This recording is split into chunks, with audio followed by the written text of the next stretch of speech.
Captain! He's back!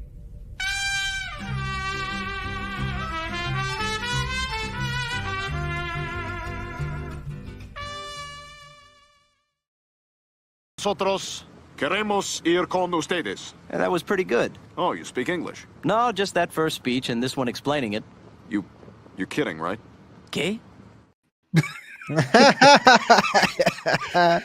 ¿Qué paso, amigos or amigas? Bienvenido a la stream de Nerdporeal. With me is the angry Mexa. What's up? Did I even say that right? I didn't say that right, didn't I? Yeah, I don't think so, man. Oh, I I you gotta should change change my your name. name to El Gringoporia, bro. Oh no. Okay, looks like I gotta do that. Oh No, but it is pretty decent, for a first time, for a first time. Don't tell me you took Spanish in college because I will be disappointed. I was trying to remember Spanish from high school. I took 2 years of it. It was either Spanish or French, and I was like, "Do I want to take French?" Nobody wants to learn French. Like who wants to learn French? Let me tell you. Let me literally summarize French for you. It starts all good and and all fun and laughter, but when you get to the numbers, and to making like words and no pronunciation and all stuff.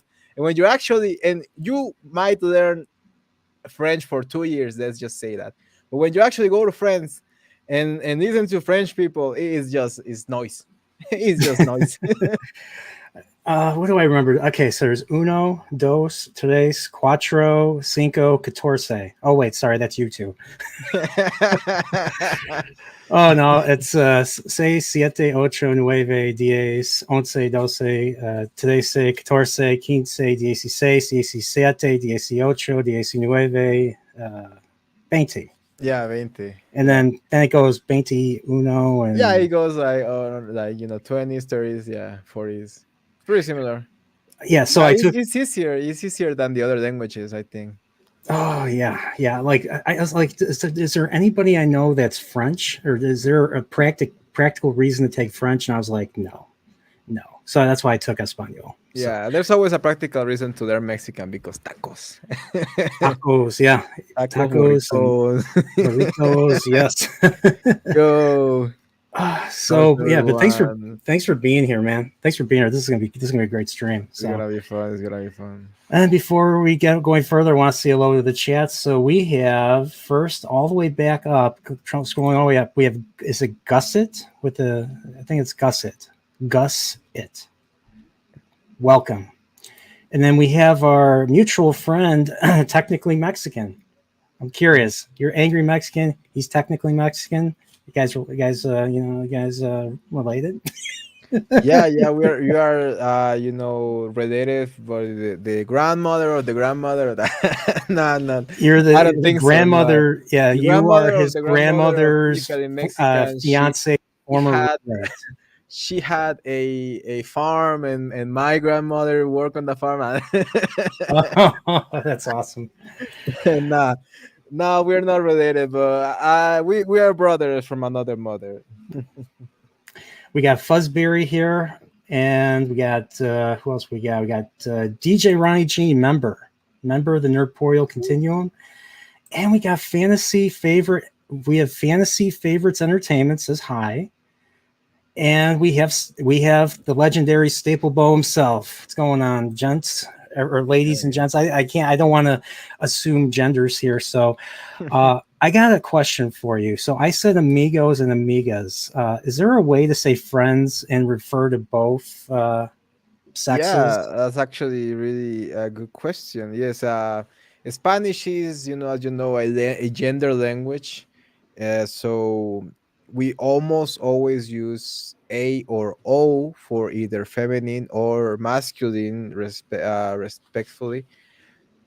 But when it comes to plural, the actual rule, the Spanish rule, the old school rule says that you use the O for neutral.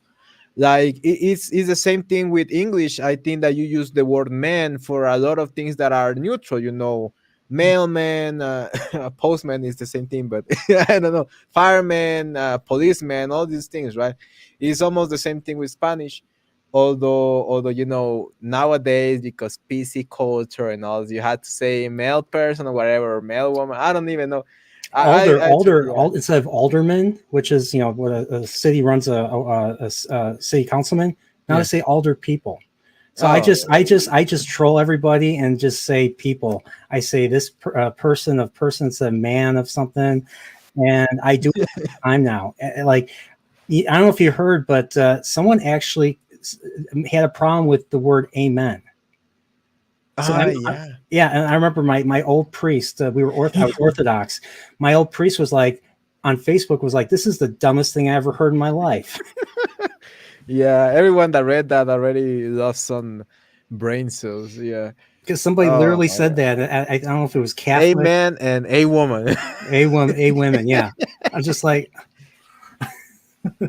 so yeah. So as someone's actually corrected me and said a people, a people. So so I got a Yeah. question. Angry Mexican. How did you come across? How come you're called the Angry Mexican, not the singing Mexican or That's actually a the good. guapo Mexican? Yeah, every time you sing, I swoon. Oh, Thank you, man. Yeah, I really appreciate it. Actually, a good story. I started this YouTube thing because I always wanted to do YouTube videos, but I didn't have like a reason or some knowledge of anything. And I always knew that I wanted to do it in English because whenever you try to do something in Spanish, everyone tries to either take you down or criticize you. Even when I did it in English, most people, what they did when I started doing the YouTube was telling me you're wrong. Who are you to be criticizing movies? Why are you so angry? Was one of the things that a lot of people always tell me when I criticize movies. I always since I was like 15, I guess. I always love to criticize movies. I watch a movie and I don't just watch it. I watch every scene. Try to watch every shot. And when I learned something in college about music and about film, I started really, really taking caring about film. Started trying to studying directors and things like that. So I actually tried to do my homework in that regard. But still, people would try to criticize you when you're in Mexico. The people that hate the most Mexicans are Mexicans themselves. The people that will speak the most trash about Mexicans, or the people that at least that have been the most racist against me. People have called me monkey because I come from a place that have a lot of jungle. I come from Chiapas, which is a place that has a lot of jungle. Basically, the Mexican Lacandon, no, the Mexican Amazon. Basically, literally, it's actually a quarter of the Amazon, so it's pretty huge jungle, the Lacandon jungle, where there's jaguars and there's things like that. But they will tell you, you hang around with monkeys, you move around on these things that Tarzan move around, and things like that. They will howl out you like a monkey, things like that. It's crazy. It's crazy. Like you will hear those things and you will say, it doesn't make sense, right? Mexicans are brown. You're not as brown as our Mexicans, but that is something that you have to deal with every day in Mexico if you are from somewhere that is considered like uneducated. Like Chiapas is like the most uneducated place in Mexico, literally. Mhm. is that close to like Guatemala area? It's literally the border. Yeah, I am from the border, Tapachula. Probably if you heard of Tapachula, probably you heard of illegal immigration because that's where every like all videos. Literally later you can Google yourself YouTube Tapachula. It was Tapachula. Tapachula. That's the border with Guatemala. I'm from there. Literally, I can go to Guatemala in 30 minutes. Like, well, I don't live there because it's so insecure because the illegal immigration that Biden started. Yeah, it completely ruined that town. It's running like if you think that the illegal immigration in your country is wrong, is bad. Holy moly, guacamole is getting worse. Like, you have no idea how many people are there right now that are Yeah. homeless, that are going to the United States. That's their goal. They're going to be homeless as well in the United States. So it's going to be a mess. Yeah, this year is going to be a mess. Yeah. I got the map right up here. Yeah, you Wow, can you see are that's right. literally look literally that's the exact. And there's a place that is even closer to Guatemala, which is called Frontera Hidalgo. I Unión Juárez as well. All of those places, Frontera, that's the place called literally Frontera because it's the border. Yeah, that's That's Frontera in English. that's crazy. That's crazy, man. Yeah, yeah. You know, I actually watched a movie a long time ago for school. It was for my geography class. You ever hear? I think this movie came out in the '80s. It's called El Norte. You ever hear of that one? No. It's about Guatemalan. It's about a Guatemalan brother and sister that try to flee Guatemala because like their family literally disappeared because the government there was government stuff, government uprisings, and so Yeah, there was a state. I don't know if what Guatemala, but there was some military operation from the United States that destabilized the government in Guatemala yeah, during those times. So there was a golpe de estado, a state.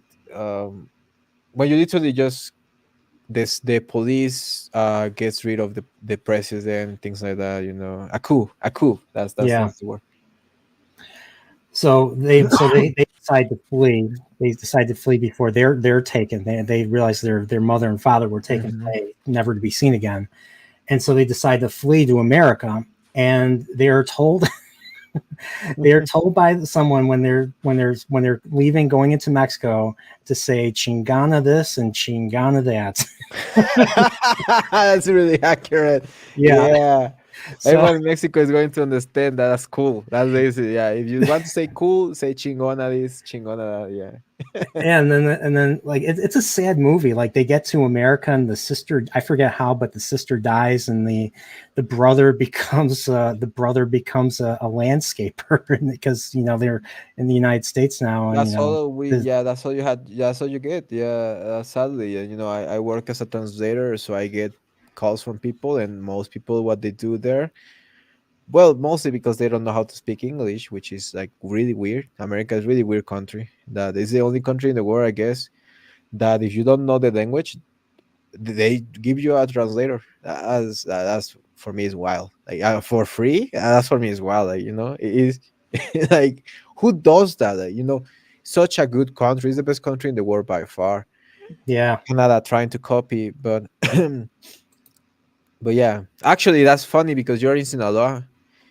Sinaloa. My family is from Sinaloa. There. You make it bigger. Make it bigger. Make it bigger. No, no, no. On the top, near the border, but the other border. This border by the Yeah, U.S. border. northern border. Yeah, the northern border. Yeah, the left to the left. Ah, there you go. Oh, sorry. No, you worry. A little bit down. A little down. A little down. There you go. Sinaloa. That's another state. That's from where my family is from. Yeah. Where right here? No, the other one, the left. Sinaloa. Oh, Sinaloa. Yeah. Oh, Yeah. okay. Oh, Really okay. close to the border as well. Good food there. But yeah, so that's my origin story. So, obviously going through all of those things, and mental health issues that, I don't really talk about, but mostly things that I cannot control. Yeah. I sort of get not angry, but I get loud. And when I do this, when I raise my voice and I start ranting about things, Yeah. people think that I'm angry, but at that moment I'm literally the most happy I am. Like I'm releasing endorphins, oxytocin, and all of those neuro transmitters, and is yeah, I really enjoy doing that kind of thing. That's why a lot of people always have asked me, why are you so angry? Why are you so angry? And it You're just stuck with me. passionate. You're not angry. You're I'm passionate. passionate. Yeah, I don't get angry. Like I'm the most the least angry person in the world. I'm the least violent. I don't get angry at people. I get sad mostly. I'm the kind of guy that is more passive aggressive than aggressive. Mm, More I repress things. I keep it to myself. If something bothers someone else, I just try to avoid it. Even if it ends up hurting me, and a lot of people will judge me because of my name. I That's why I put the name there so people stop judging me when they say, "Why are you so angry? Why are you so angry at this? Why do Yeah, you care so much?" And it's like, dude, that's the name of the channel. Like, I'm just enjoying myself, you know. yeah. I So wouldn't. that's why I call it the Angry Mexican. Basically, well, the Angry Mexa. Nobody knows what Mexa is, so I just had to change it to Mexican. Mexa always makes me think of food. Yeah, Texan Mexican. I want to go. I want to go to the. I wanted to go to the taco place down the road and just get like myself a torta or something, maybe a tostada or something. Not torta. I And it's always go open. for torta. Yeah, It's I'm a fata, so I always go for torta. it's open. The place is open. Like place by me in Chicago, 24/7. But it's full of grease. Like it's like you want to eat grease. Yeah, yeah, There you but got you it. have to like Mexican food, like it's greasy, like you know. That's why we are like, yo, So I want to say hello to Whisker Fisherman, member of the Nerdporeal Continuum, Wheel of Time fan. We're gonna be talking Wheel of Time, Fires of Heaven on Sunday. So hopefully you'll save that date. So yeah, man. I've been to Mexico myself twice. Twice. Mhm. I went once when I was 14. I went to Orthodox Church, like I said. And we did this thing called Project Mexico, where we would go to Mexico, go to part of Mexico, and basically build a house for a family. So I was 14 at the time. This was I this actually was heard a lot of that kind of missionary work from American gringos. Not gringo, but you know, Americans.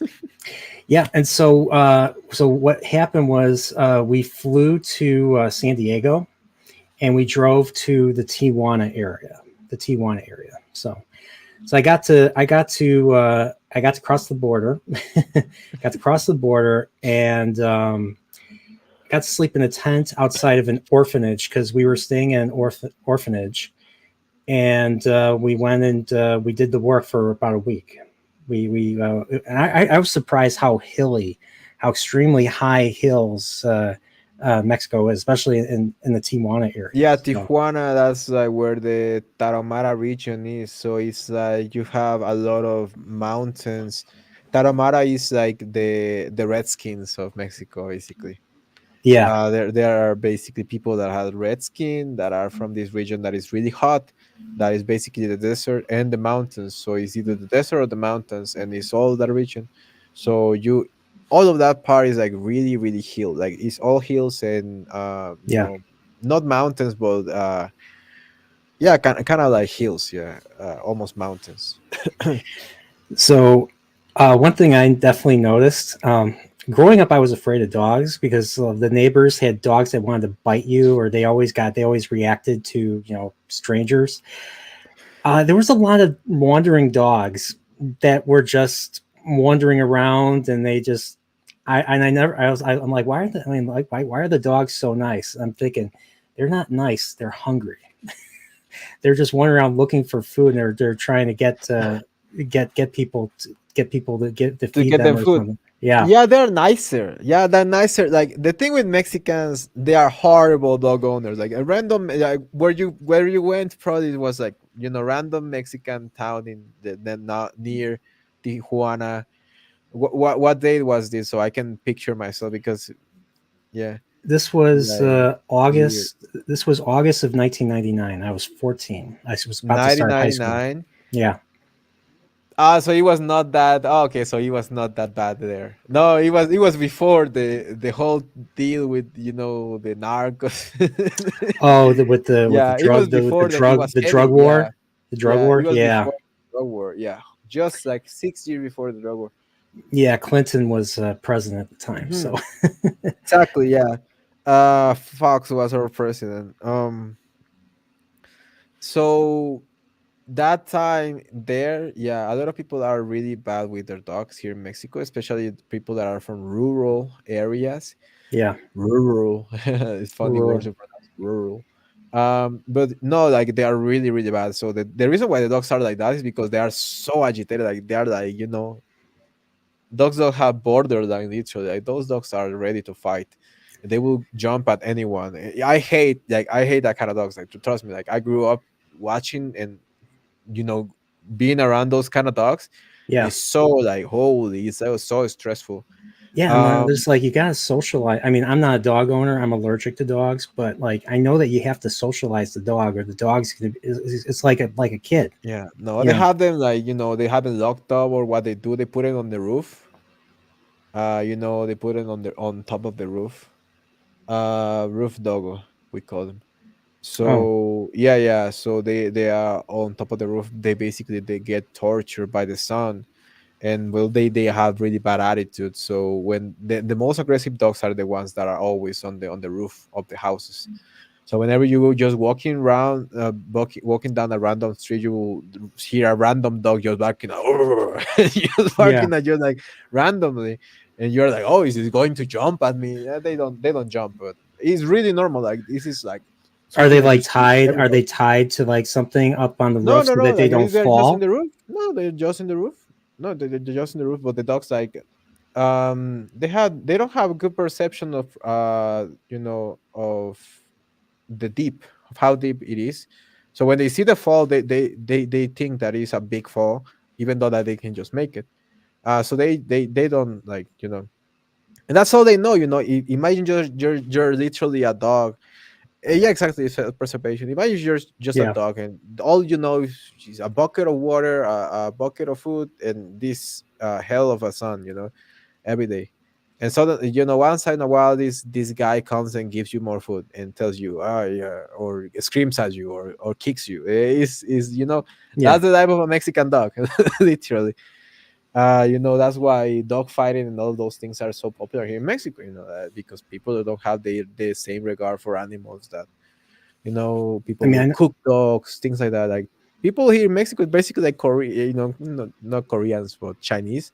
Now they eat dog and things like that. It's crazy. It's crazy. I remember you mentioning that in your stream about people eating dog and all that, and like Mexicans have an iron stomach Yeah. compared to Americans. Like I remember I was told not to drink the water. I was told not to drink the water because Well, that is normal. I cannot go and drink my water. I will die. It has fluoride and chloride and things like that are toxic.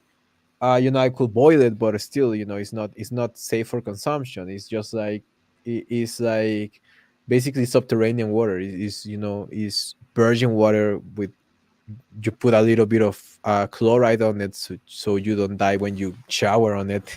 yeah, You use it just for showering, just for washing your hands, washing the dishes and things like that. For everything else that you wouldn't use for drinking water. Do you guys use that drinking water for clothing and things like that? Or I yeah, mean we have filter. I mean that is wild. we do have filters. You guys don't even have that much water. Like we Mexicans, like we're swimming in water. Like I pay like $20 of water like every 2 months, something like that. Yeah, I mean I'm in Chicago, so we're right by Lake Michigan, so we got plenty. I we mean, got well, yeah, we got yeah, plenty where that's I'm that's a at. big So lake. Yeah, that's a big lake. No, but yeah, that's wild for me. Like you guys should be, you guys should be taking care of more of your water.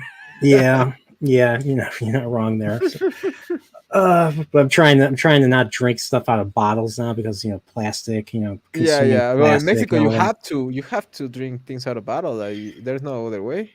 Uh, I'm, Actually, the best time I ever like the most healthy I ever was in Mexico was drinking Members Mark water from the United States. Like literally, the one that you get on Costco or Sam's. yeah. That water saved my life. That water, yeah, because sometimes here water is bad for you.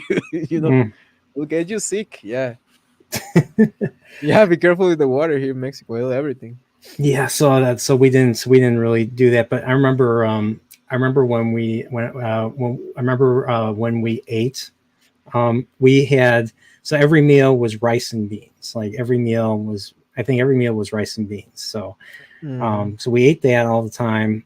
And then I think once we went out and actually went and we went to a chicken restaurant. We got some fried, we got some, I think it was fried chicken or or broiled chicken or something like that. It was really good. And I Yeah, had it's broiled. Yeah, also it's broiled.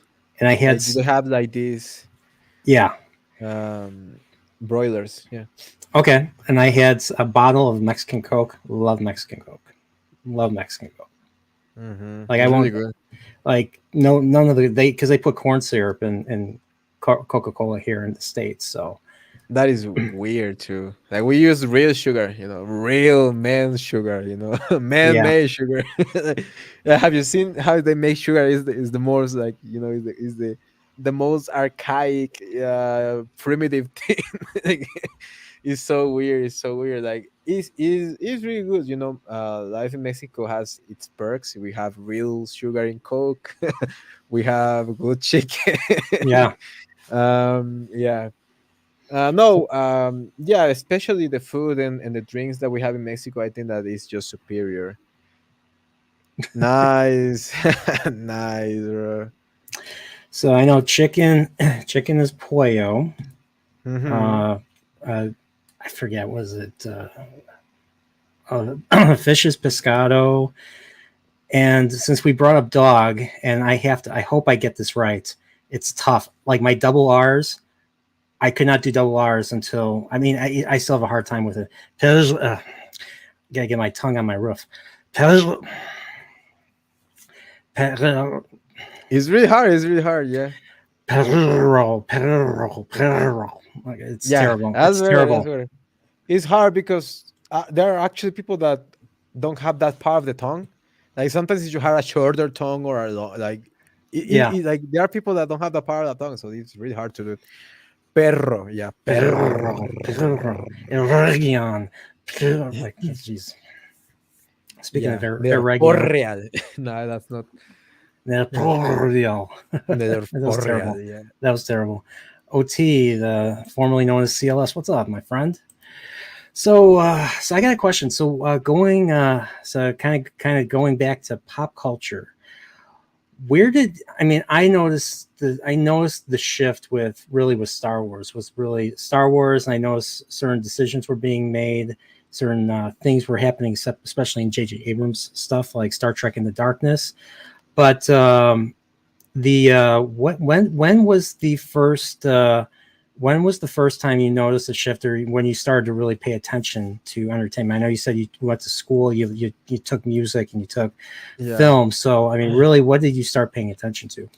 Look, I always been more aware than the regular Mexican to gringo culture. Let's just say it. I been a fan. Yo, Pips, what's up? I always been a fan of. Let's just put it like this. In Mexico, we don't get that much good stuff. Like we don't get that much good TV. The TV that we get is freaking telenovelas, like soap operas, Mexican soap operas, and they are garbage. Like they are the worst. Like they are literally a disease of the mind to Mexican people. They will rot literally the mind of all ladies in Mexico, all people in Mexico, because they're repetitive. They are all the same thing. It's always like I don't know how to explain. You probably have an equivalent to that, like maybe The View. That show, The View. Probably that one is really The View, the um the talk show. yeah, the talk show. Oh my! Talk shows like that or things like that. Maury Povins and those kind of shows. Well, Maury Povins is not that bad, but those kind of shows that are like are just that just make it to rot the mind. Thank you, thank you. Yeah, I always been like that. It's just that I got a little bit of a better camera, so now you can actually see the background. I gotta get something like that. I gotta get those what are those wall pads or wall panels for the sound Yes, phones. panels, You can get them phone really panels. cheap on Amazon and things like that. The hardest part is to stick them up to the wall. But yeah, and I did it like that because I don't have a closed. This is my living room, so I don't have like a closed thing. So I just did it the whole thing. Yeah, I like it. Angry Mexican versus angry Canadian. What's funny is I have a friend, a bro, that I've done streams with, call him Angry Canadian, except he spelled it with an E instead of an A at the end. So that's why this gentleman's asking, Yeah, Angry I think Mexican versus I angry seen. Canadian. Yeah, I think I seen him on Twitter. Yeah, yeah, nice, nice fella. I love you, peeps. Thank you. Oh, yeah, I mean, what I gotta ask. I've been asked. Have you? Did you see the newest thing about Justice League versus Suicide Oh Squad? my god, yeah. Let me see if I can I find it. cringe so hard. I cringe so hard. Yeah, while you do that. Well, It's just like we were talking about the culture, but I can while you look at that, I can switch into that. But yeah, mentioning Star Wars, I'm going to be honest with you guys because I need to make some videos about it. I have never seen the original trilogy. Like I have never seen the really, full movies. I have never seen the full movies. I have watched thousands, hundreds of videos analyzing the original trilogy and why it's so good. You know, a lot of videos about lore, a lot of videos about fan fiction and the extended universe. And after that, I got really into the Clone Wars and before we got into the Disney purchase. When Disney purchased Star Wars, that's when I got awoken of to this problem with media, to the woke stuff. When the first Star Wars came out, the first sequel of Star Wars came out, I absolutely hated it because it was just a copy of the first movie, which I recently tried to watch, but I couldn't finish it in time for the movie theater. yeah, So I was like, this is just the same thing. And the reason why I haven't watched those because we just didn't get them in Mexico. Like we literally, like, if you weren't born in the 90s, you didn't get at all the original trilogy. If you weren't in the 80s, that's all you got, the original trilogy. But in yeah. the 90s, because we get things like 5 years or 2 or 3 years takes things to reach Mexico. The things I grew up with is the first one, the prequels, I grew up in the prequels. I love the prequels. I don't understand the hate on the prequels, to be honest. But because Uh, that's the only thing that I watch when I grew up. Obviously my favorite Star Wars thing ever is the third one, The Revenge of the Sith. okay. Yeah, but because it's a really good movie either way.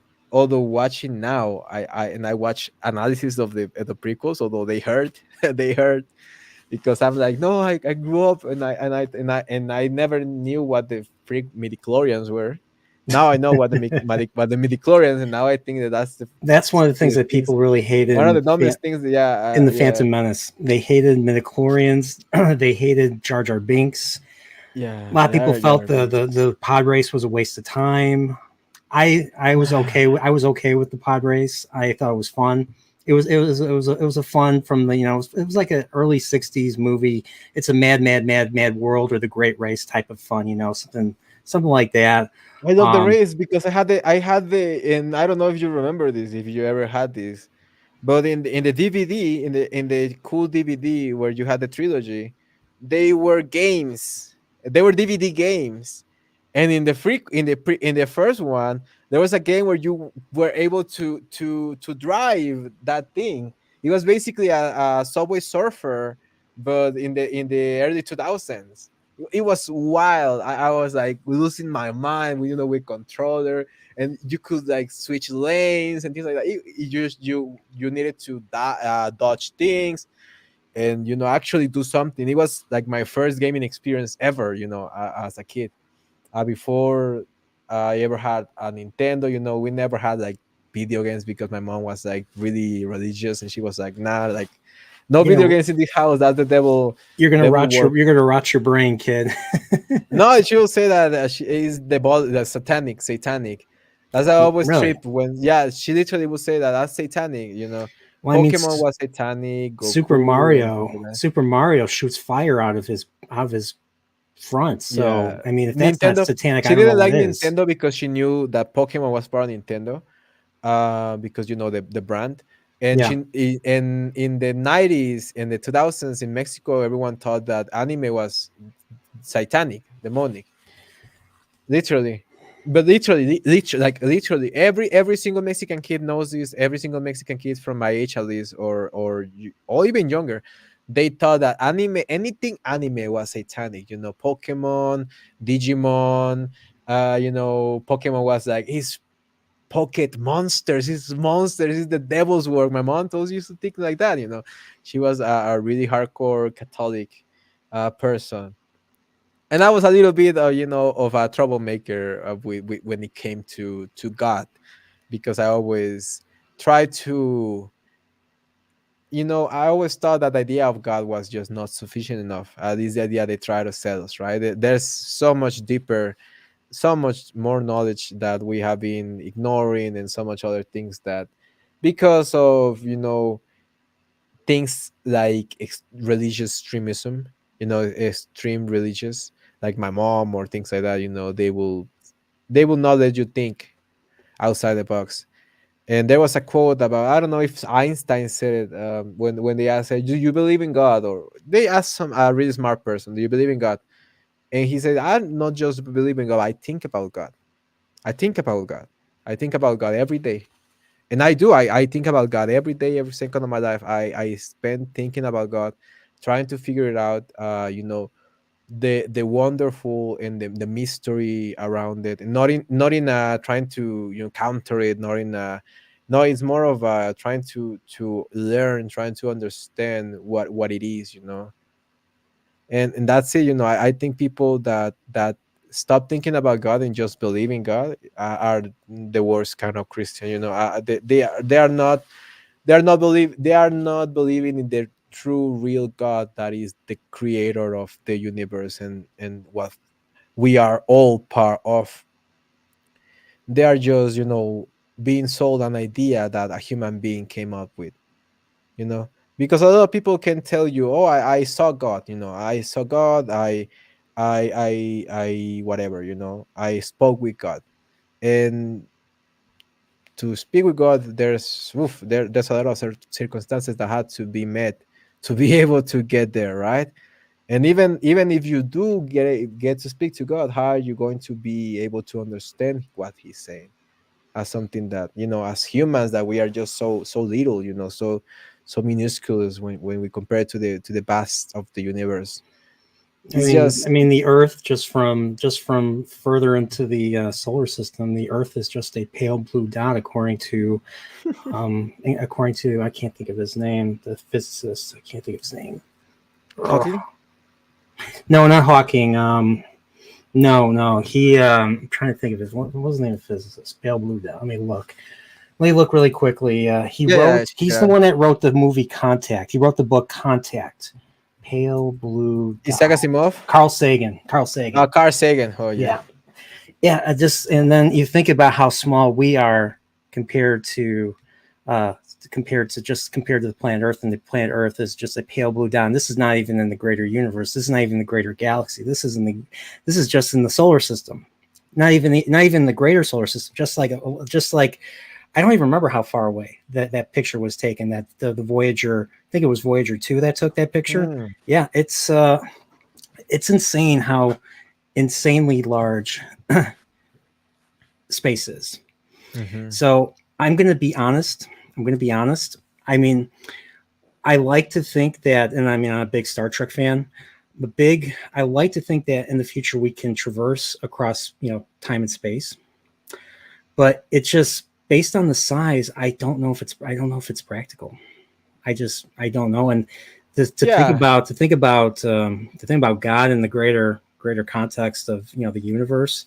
God is this big, and we are just this small. But that just shows you how great God is. They could look at someone, cretins like us. Yeah. We are Poor, a little bit. We are a tiny little piece of that entire thing that we call God. The entirety of the universe, everything that was created, is God. That's what God created. So we are part of that. We are a tiny molecule of that part. So you apparently you won a horse's approval right here. So there you go. Hell yeah. I love hearing about people's religion. I really interested about that, mostly about philosophy. I spend a lot of my time thinking about things for some reason. Yeah, I mean my own faith has been haven't really been able to figure out my own faith as of late. I mean, I grew up. I mean, my family is Catholic. We're Polish. Mhm. We're family's Polish for the most part. Some German in us too, but family for the most part is Polish. So we come from a very Roman Catholic on both my mom and my dad's side. Um, I was even baptized Catholic, but I was not. I was never really raised Catholic. I mean, I've been to mass. I've been to mass when my shortly before my dad passed away. But I grew up. I grew up. I went to Lutheran school, and I grew up going to a church that became Eastern Orthodox. They decided, you know, we don't want to be Catholic, we don't want to be Methodist, we want to be Eastern Orthodox. That's what we wanted to do. So that's what they did. So I ended up learning. I ended up learning the Orthodox faith. I ended up learning the Lutheran faith. I had to memorize Martin Luther's Catechism. And so I learned all about the Old Testament and the New Testament. I mean, all the stuff that I know is from grade school. All the knowledge I have is from grade school. So, so my knowledge of Scripture and the Bible and whatever. So, but I've been trying to figure out a way to kind of reconnect. Maybe I should ask some people and stuff. But, yeah, I'm kind of like, I guess you could say I'm kind of in purgatory right now.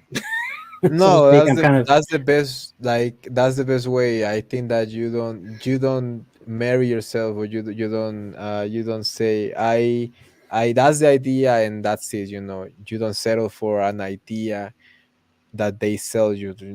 My mom always also was Roman Catholic, really, really, really strict.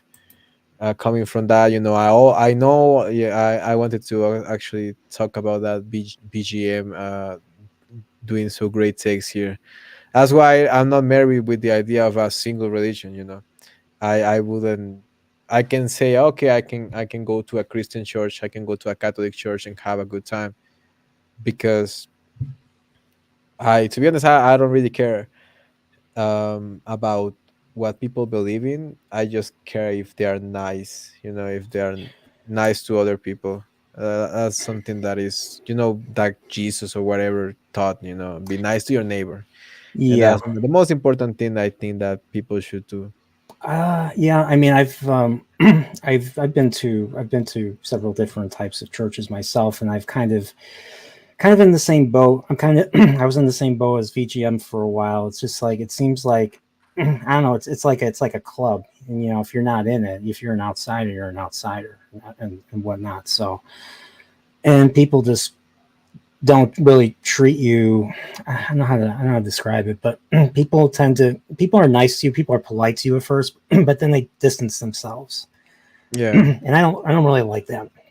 I never did, but that's been my bulk of my experience dealing with most people. So that's why when I say friendships are temporary, I mean I speak of it from experience. So, and usually they are, because we don't live forever. We only, even married people, one person has to deal with the fact that they're going to lose the other one, and it's a terrifying thing. But that's what makes me respect married people. It's just that they're really, like Pips here. He's married. He just had a child. So once again, congrats, Pips, on having taking care of your family.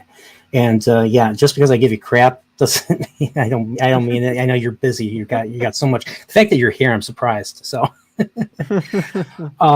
but I have nothing but respect for people who are married. I mean, it's a big risk. It's a very big risk, and it's just Yeah. it's the I mean it's and it's the I mean the Catholics and the Orthodox, I think the marriage is a sacrament, and it's a holy thing. It's a holy thing that's should not easily be broken. So like when it comes to marriage, I mean, you have to be as I've never been married, so I can't speak from experience, but it's something that is just truly, it's not something that should be easily broken.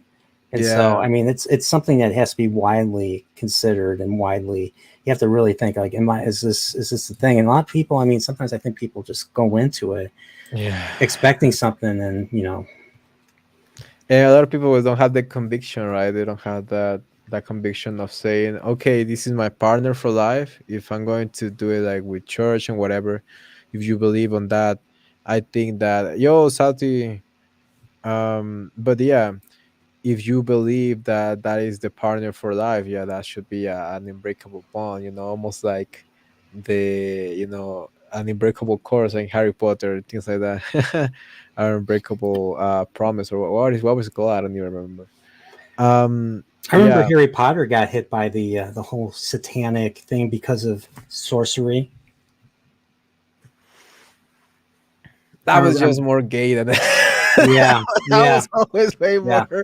more that than satanic. I don't know. Like when Harry Potter came out, my mom like when she saw that, she was like, "Oh, that's a kids movie." Like I don't understand the logic with my mom, because she was like, "Oh, that Pikachu, that thing that looks like Satan," because of the horns. It's like Pikachu is the cutest thing ever, and Charizard has a flame and whatever. But other than that, movies like from Disney, anything Disney, she would say, "Oh, that's fine, you can watch it." And I was like, "Bro, like Disney they had some weird things, in the past." They had some weird things, especially Yeah. their shows that were run by adults. So they were kind of weird. um, So yeah, so VGM here says some of the most enjoyable conversations I've had have been with my Christian friends who didn't hate me because I don't believe what they believe. Well, that's the type of people you want to have. That's the type of people you want to have. People that have, people that have a brain, and people that kind of that have self awareness, and that understand. It takes a strong person to deal with people that disagree with you, or that have different views from you. So when it comes to having a conversation with somebody and they're willing to do it, I have nothing but respect. So, like, for instance, Pips' channel, White Cloaks. It's run by several people. Alex was the one. You know Alex. You know these guys. What am I talking about? You know them. You're on. You've been yeah, on. Okay, sorry. But yeah, they had the White Cloaks had their own stream yesterday where they were talking with another podcast, and some of the people on that podcast did not hate the new Wheel of Time show, which is baffling because that show is literally the worst. Like, as much as I hate Game of Thrones season 8, Wheel of Time makes Game of Thrones season 8 look like Game of Thrones gold, season look like 6. Shakespeare. Yeah, I agree. I agree. Like I watched the first season of The Wheel of Time, and as someone that had no idea what's going on at all, just like someone judging the curse of the story, that they are trying to tell, which because it's an adaptation, you should be able to understand what is going on without having to read the books. And they mostly because they literally bastardize a lot of the things that are in the books, especially the main character. I've heard about it. The dragon, who's actually the dragon, right? Yeah, and they're trying to make that like a mystery. I'm like, everybody Yeah, knows who the yeah. dragon is, and they're trying to say, like, he's a gentleman, like he's a good dude, like he is not someone who's just going to sleep with somebody. Well, in the latest season, he sleeps with somebody, and he doesn't just sleep with anybody. He sleeps with the most evil woman in this world. Imagine Jon Snow suddenly. Well, he did mind Daenerys. No, imagine that Jon Snow suddenly goes to Cersei Lannister and says, "Hey, show me your tatas." Yeah, Yeah, it's what? What? I mean, would totally Cersei, Jesus, would. Yeah, Salty has I saw puts it. another. Yeah, Wheel Time season 1 is like getting kicked in the nuts. Season 2 is like being forced to drink broken glass. I have drank broken glass when I was a kid. I was really silly with glass and things like that. That Um, was so stupid. The way they depicted Euron. Remember Euron from you've seen all Game of Thrones, right? yeah, yeah, Euron's the one that's like, I want the queen, and he has the flea and all that. He's dressed like a rock star or something. He's wearing yeah. leather and all that. I know all the Uh, movie. in the books, he is a in the book in the latest chapter, and we'll talk about a certain George R. R. Martin because he put out another blog Let's talk today. about it. I actually know a lot about Game of Thrones, so yeah, yeah, I know who Euron is, and I know that in the books he was a badass. Like he was a force to be reckoned. He was the freaking like the Well, arm, like the fleet, the Iron Fleet. You know? he had he had so Valerian steel is the Yeah, most I know what Valerian still is, well but he in the chapter in the sample chapter, which is supposed to be part of the next book, which still did not come out yet, and I don't yeah, know if it no. ever will come out. He had Valerian armor, like he was all over the world, and he managed to find a full set of Valerian armor, and he's wearing it. But like the thing that makes him even worse than Ramsey is and he has a brother, like so the Theon, right? Well, he's Theon's uncle. Well, Yeah, yeah. Theon has a bunch of uncles, and the youngest uncle, Aaron, he's kind of like John the Baptist. He baptizes people, drowns them, and then they come back and all that. Well, Aaron was not only bullied by Euron growing up, he was molested. Like he's like you pray that I don't come by your room or I pass your room every night. And that's something that stays with Aaron even when Aaron is just he's a priest now, he's steadfast in his faith and all that, but it still fucks with him. And I'm reading this in the Feast for Crows, and then you get this even worse now in Winds of Winter because he is captured. He is captured and he is tortured by Aaron. He's drugged and he has to see visions, and then he's tied to the prow of the ship at the end. And you're just like, damn, like this is nuts. Like this is something that gets you. This is something that makes you want to hate the bad guy, hate the bad guy. So, and the way the show did it was just awful. Like he didn't even have the patch on. He didn't even have the eye patch.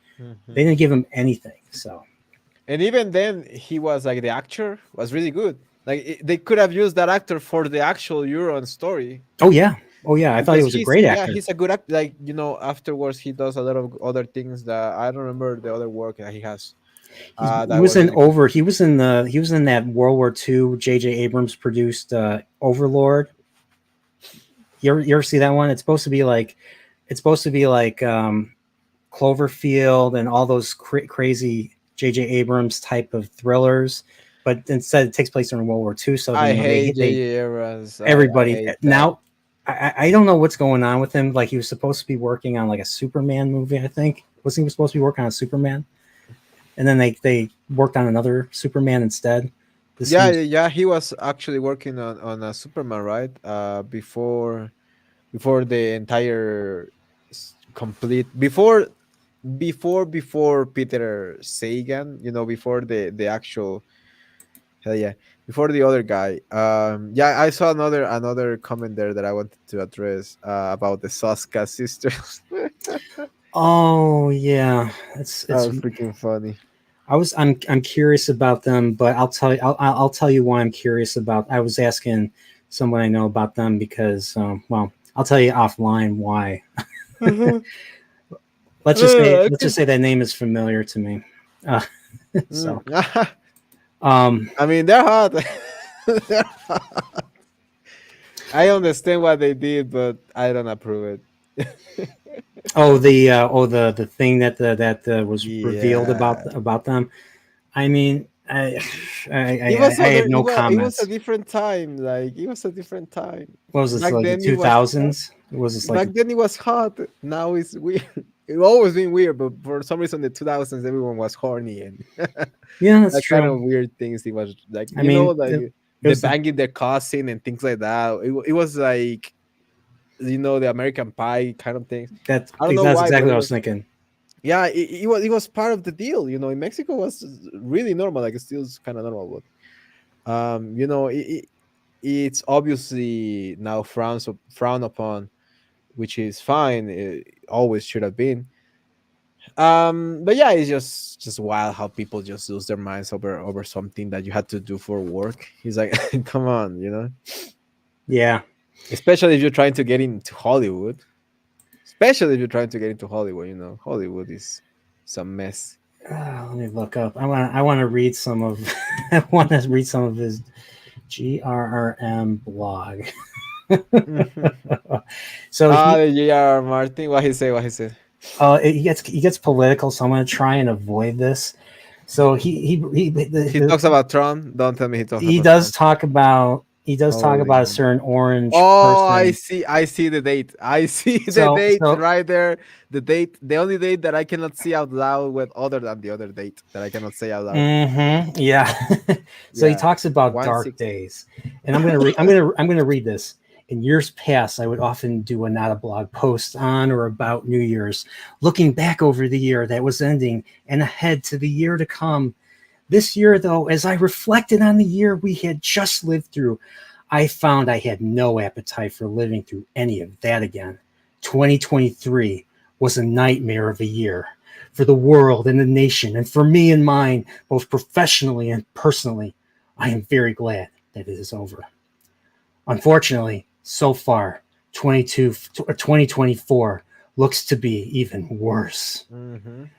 And then he talks about Yeah, he talks about things that war, we cannot say. and he talks about polarization and something rhyming with eight or bait. Mm. And yeah, certain guy. He brings up a certain Weimar Republic, and if you don't know what the Weimar Republic, that was Germany between World War One and World War Two. So pre-Nazi Germany, post Kaiser ruled German Yeah, close. Empire. So Yeah. yeah. Let's see.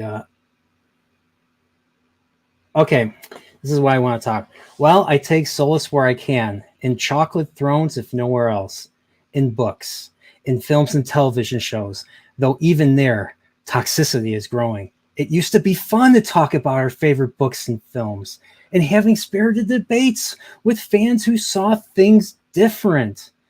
But somehow in this age of social media, it is no longer enough to say, I did not like book X or film Y, and here's why. Now, social media is ruled by anti-fans who would rather talk about the stuff they hate than the stuff they love and delight in dancing on the graves of anyone whose film is flopped. And then he brings up a certain thing, certain thing that starts with and that ends in Gratian. I'm not gonna. Mm-hmm. And yeah, then he just talks about people that have died because he's up there in age and all that, and yeah. So Wait, you cannot even say that word with that ends that with Asian. no, Asian, like Gratian, something, Ah, okay, I got it, I got Gratian. it, I got it. I don't Okay. want to say it. I just want I want to avoid saying certain Yeah, yeah, words and obviously. everything. Yeah. But like he said this before about because of how people responded to the Rings of Power. So he's really talking about you, Angry Mexican. And he's talking about, Feanor, and he's talking about Prophet of the Dragon and Salty, Traveling Yeah. Sea, all those toxic book cloaks, sorry.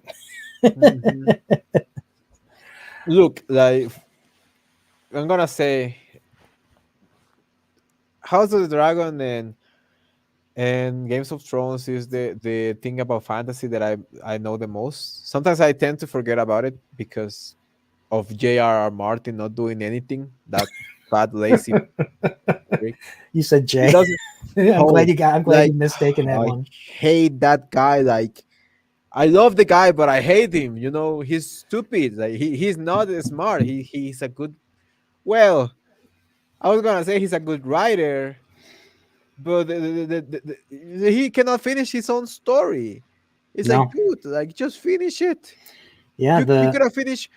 You have written things about the Orange Man and dates that nobody the dark days and things like that. It's like, dude, you're gonna die before you can finish the goddamn story. and what's funny is people have been saying that to him for like 20 years now, like people are like, why is book 4 taking so long? And then book 4 comes out, and then he's like, thank you for reading this. By this time next year, book 5 will be out, because book 4 and book 5 are basically they're the same book. Like book 4 is half of a book and book 5 is the other half. So but he didn't release book 5 for another 5 years. So he didn't release it till 2011, and now it's going to be 13 years since the last book came out. Oh, Dios. Ay, Dios mío. Yeah, Holy moly. Nah, and I agree with Ronnie G. I do dance on the grave of the movies that failed, that are ill intended. You know, movies that are just trying to rehash old things.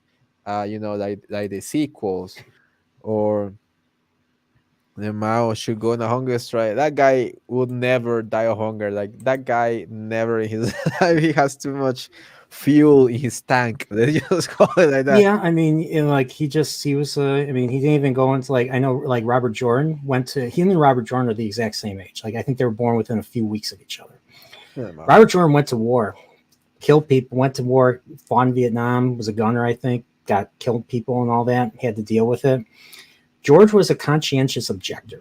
So Oh he my wrote god. like anti-war stuff, and when he was I don't know if he was in high school or something. So he submitted he wrote something about war, and then that's what he attached to his conscientious objector application and all that. And that's how So he got out of war. pretty much, yeah, he was, yeah, that's what he did. So What a, well, look, like I wouldn't want to go to war, no, especially for Mexico. Well, you're talking about America, goddamn. America. I have a dumb question for you. When was the last time Mexico was at war? I know in World War I, the Germans tried to get Mexico to side with them. They tried, they almost did. Zimmerman They telegram, if I remember almost correctly. did. There was a lot of racism here in Mexico. A lot of white racism, racism from white supremacists here in Mexico, especially rich people. No, there's something that nobody knows about Mexico. Actually, there was like a Mexican Schindler list in the whole thingy in World War II. A lot of people don't know about that, but there was a Mexican ambassador there there, trying to bring Jewish people to Mexico, and basically every Jewish person in Mexico are descendants from people that ran away during World War II. Like there's like literally every single one of them are descendants from people that are survivors from that horrible thing that happened in World War II. Yeah, So yeah, I mean, like Mexicans were siding with the good side. Um, the power didn't. The power wanted to side with Germany because they thought, like they did, like they're read like there are writings in Mexico that say that we think that Germany is going to win the war.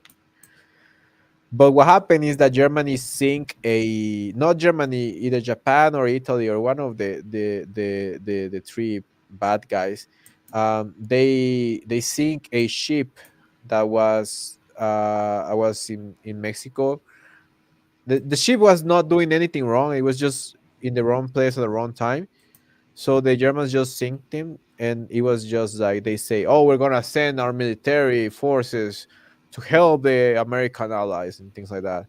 You want to know what they sent? They what? sent a fleet of airplanes.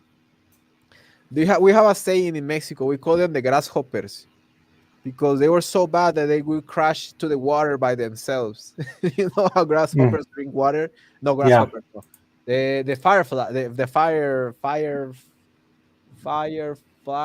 firefly. You know, the fireflies are these that go in the water and they drink water like that.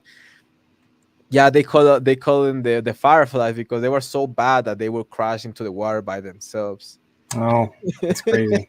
So Crazy. funny. Yeah, it's so funny. The grasshoppers. Yeah, no, I got confused there with the fireflies. But yeah, we can talk about the Justice League. All right. I don't know if we actually. I have to remove this. I want to add. I want to add the sound to it. Yeah, you have to mute it if you don't want to Uh, get DMCA. Okay. All right then. This should be good then. Yeah, impossible. I know what it says. It has also subtitles, right? By the way, I watched the entire gameplay, so I know a lot about this game. I watched So the entire gameplay. is this gonna? You can't hear anything, right? No, but it's fine. I know what it says. But this is like this. I don't know. Like I don't think this looks good Oh compared yeah, I to agree. Arkham Yeah. Knight. Yeah. A lot of people were mad about the Arkham Knights. A lot of people were mad about Arkham Knights. No, Gothic. No, Gotham. Gotham Knights. No, what was the one where Nightwing and every Robin, Nightwing, and all of those side characters for Batman? That was not. It was Arkham Knights, right? The I most think recent so. one. I The think I most think recent Night. one. I, I think Yeah, the Nightwing most was recent also in one. Arkham City. Yeah, the most recent one that was not this trash. Boop. She pooped. She Yeah. pooped. I just noticed she pooped it. Why is his eyes purple? His eyes, Brainiac. Oh, Brainiac. Yeah, Brainiac got went into the city, and controlled everyone. So he's under control of Brainiac right now. The entire world and the Justice League is under control of Brainiac. And so the The Suicide reason, Squad are the heroes. the That reason why so they don't control Brainiac, because you see the yellow thing that they have stuck in their armors. yeah, That is like yellow. Is yellow kryptonite? Yellow kryptonite. That's It is yellow not. kryptonite. What does Yeah, yellow it's not kryptonite affected do? by purple kryptonite. It's not yellow kryptonite. Probably it's other. Probably some BS things that they made up. But it was. I thought it was yellow kryptonite because Lex Luthor is the one that gives them to them. Because I remember like kryptonite's supposed to be green, and that's what Yeah, but kills there's like Superman. there are other types of kryptonite. There's yellow kryptonite. I There's remember the red. The red the kryptonite red makes me evil. kryptonite. Yeah, the yellow kryptonite makes him like horny. I don't remember. Um, but yeah, there's different types of kryptonite. Yellow is one of them, as far as I remember. Um, I'm not that much of a comic book guy, but I read like, and I watch a lot of movies, comic book movies, that they put in Cartoon Network. I used to love those, especially Batman. Batman was my guy. Yeah, I watched. Yeah, I was talking about Batman last week with Pops on Chillporeal, and I actually watched Mask of the Phantasm for the first time. I've never seen it. I've Hmm. grew up watching the old animated show. I never saw Mask of the Phantasm, so this is my first time watching that one. It wasn't bad. It was actually a solid movie. Hmm. Have you seen that one? No, what is animated? Yeah, I it came out mean, around the same time like the first couple seasons of yeah. the The original thing with Batman the animated series yeah came with out. those things is that because they are translated, so I don't really remember the names because they are translated. So mostly they didn't make any sense in Spanish. Okay. But like I love I'm surprised. So this is supposed to be the same continuity as Arkham Asylum, Arkham City, and Arkham Knight.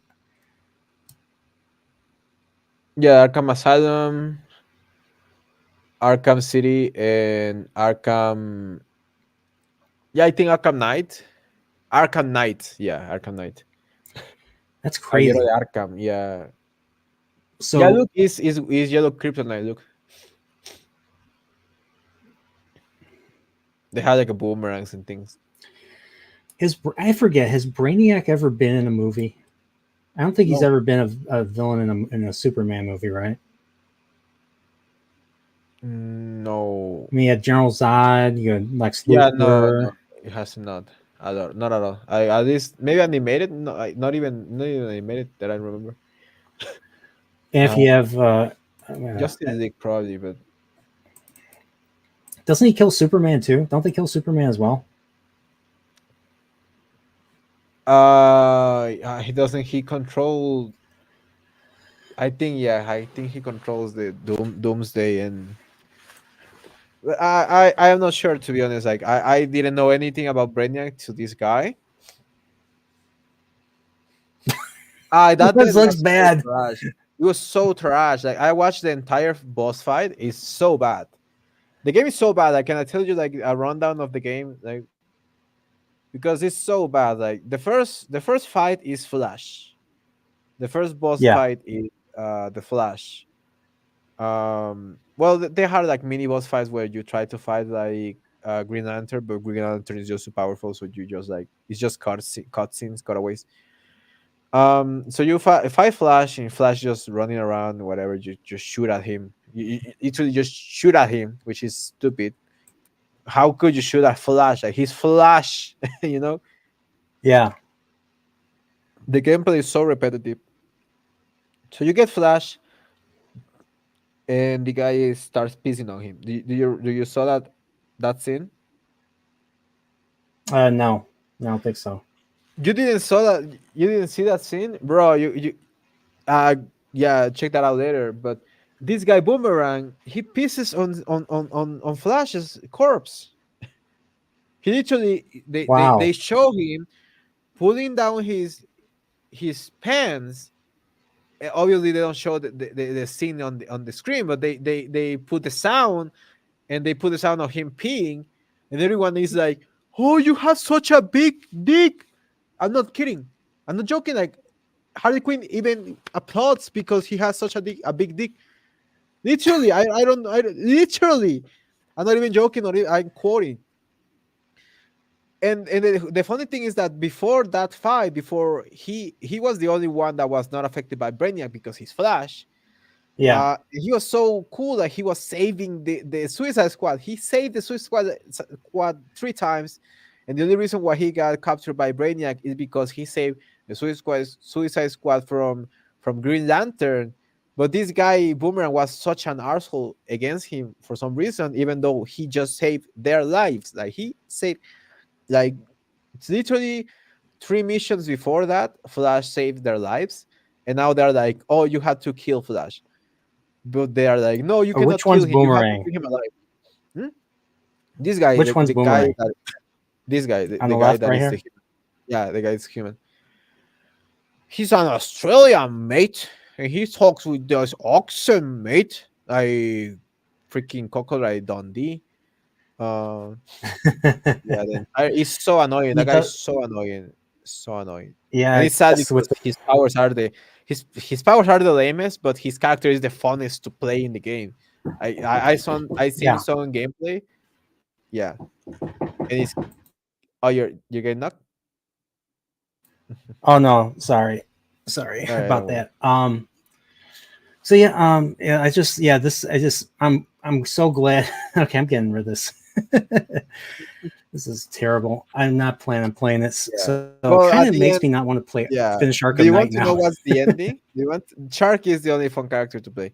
Do you want to know what the ending is? Because it doesn't end when you Sure. kill the entire Justice League. You kill Superman. Boomerang is almost about to pee on him as well. I'm not kidding. Like he's almost about to do that, but he gets frozen by Brainiac. Do you see that image where Harley Quinn is touching the buttocks of Deathstroke? No. Because Brainiac has this charm on them, so everyone touch the other person is like getting frozen, like like literally, like if you got charm, like that game where you were a kid, literally so they high five, so Deathstroke and Shark, they get frozen, and then Boomerang touches one of them and they get frozen as well. And the Harley Quinn is like, she knows that if she touches them she will get frozen as well, and she says like, "I cannot resist myself," and she just puts her entire hands in the buttocks of Deathstroke because he has a nice ass, I guess. And she gets frozen and she's like, and it's like, and everyone in Twitter was losing their minds because they were saying like, when a man, if a man did that, if a man did that to a woman that couldn't say like, and the guy says no, like the guy says no before she does that. She didn't have any, consentito. I cannot say the word. Yeah. Uh, but let's just say like that. So she breaks a lot of rules there, Double and everyone was standards. really Double angry. Yeah, standards. exactly. Right after that, they get transported to the Brainiac dimension, which is like BS, and they fight Brainiac. And I was like, okay, I hope Brainiac fight at least is like good, to see if maybe it's good enough to get the game. But thank you, DJ. Thank you, Jamie. Jaime. Yeah, that was part of. So they kept calling what's his name in Blue Beetle. They kept calling him Jamie. He's like, it's actually Jaime. It's Jaime. Jaime, yeah. I'm just like, oh my gosh, this movie. I couldn't even finish it. That movie is trash. We can talk a little bit about it later. But yeah, I hated that freaking movie. But yeah, it finishes, and the way it finishes is that Brainiac just turns into Flash, and it's literally you have literally the same fight that you had in the first boss, which was Flash with Brainiac. It's the same movements, the same thing. It's just that he's purple, and that's it. They They copied and copy the pasted. entire boss for the final fight, the first boss for the final fight. It's not even that Brainiac just transforms into Barry. Not even Barry. He says like a name, like not Barry Allen, but the other guy that is not Yellow Flash, but the other. You know that there's like multiple Flashes with multiple names. He's like, not Barry Allen, and he starts running and turning into Flash, and that's it. That's the boss, and you kill him, and you are like, oh, I hope at least this guy is going to turn into every member of the Justice League. You know that would make sense. No, just Flash, because he was the easiest to animate. Is like literally it's so bad. I watch Moist Critical, you know that guy. I really like watching him stream these games, so I don't have to buy them. And he was raging at it. He was literally screaming. I cannot believe he was like, I cannot believe I just spent 10 hours of my time with this game that is so boring because the game is so repetitive, gets boring. The gameplay is fine, but when the missions are so repetitive and boring, it is just torture. It's literally torture. So he had to go to that torture to finish the game. Have you Just played? the cycle.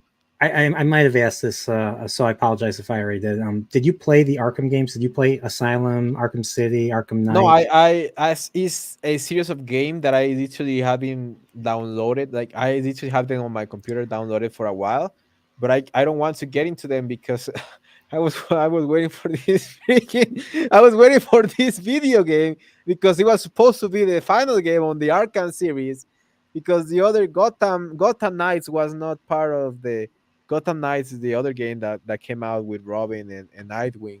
I was not part of the Arkham Knight, Arkhamverse, Hmm. Gotham Knights. So Rocksteady said, "Okay, we're gonna make this game because you know we're gonna make the final chapter for the Arkhamverse and whatever." And I was like, "Okay, I'm going to wait a little bit because I was about to play the entire games. They were really big in Mexico, but only if you had money. If you had money, you had the games. Like if you didn't have money, you didn't have the games. You Yeah. have no way to play them.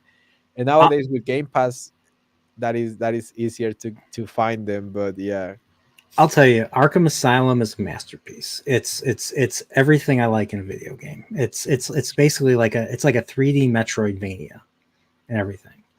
And it's got like great voice acting, great you collect things in the game, and great boss fights. Arkham City, I didn't like nearly as much, maybe because it was more open world or open city in this case, than Arkham Asylum was, because you're just in Arkham Asylum, you know. But Arkham City still had Arkham City did expand what Arkham Asylum did. So you got Penguin, you got Mister Freeze, you got a whole bunch of you got almost the entire Rogues Gallery just in that game. nice. So Arkham Knight was just, what else are they going to do? Well, add the Batmobile. So it's like a Batmobile, driving the Batmobile around Gotham simulator. That was Arkham Knight. And I'll be honest, I got bored. Like I was fighting, what's his name? The ninja. I can't think of who the bad guy was that It's kidnapped not Barbara. Snake. No, what is I it don't know if he's called? a ninja. It's not Deathstroke. No, it's not Ninja. It's the guy that from Teen Titans. No, Snake. No, Slate or something like that. Maybe. Something like that. Some Maybe. cool name with an S. It starts with an S. That's all I Yeah, remember. yeah, something like that. Mm-hmm. But I just got bored with it and I just stopped. I was just I'm like, okay. So I only played Arkham Knight, or sorry, Arkham City and Arkham Asylum. I kind of want to play Arkham Origins. I haven't played that one. I know that's a prequel. Yeah, I heard about it. Um, I actually watch the gameplay because I am a big fan of watching gameplays, and mostly I'm a big fan of watching the cinematics. I love watching cinematics as it's a movie, especially cinematics from the DC universe. Like the DC games were so good. Like I don't know what happened. Like Injustice, Justice 2, and all of those things. Have no idea. I have no idea what happened to DC. Well, I know what happened to DC. The same thing that happened to everything. Got woke, go broke. But yeah, I watched the ending of the Arkham Knights, Arkham Knight, and I thought that that was a great ending for the. I don't know if you saw the ending. Do you know how it ends? No. That's why people were really angry about this video game, because if you actually play the video game, the Killing the Justice League, is really disrespectful to the other play to Gotham Knight. I mean Arkham Knight, because the way it ends is basically says, I'm going to kill the man.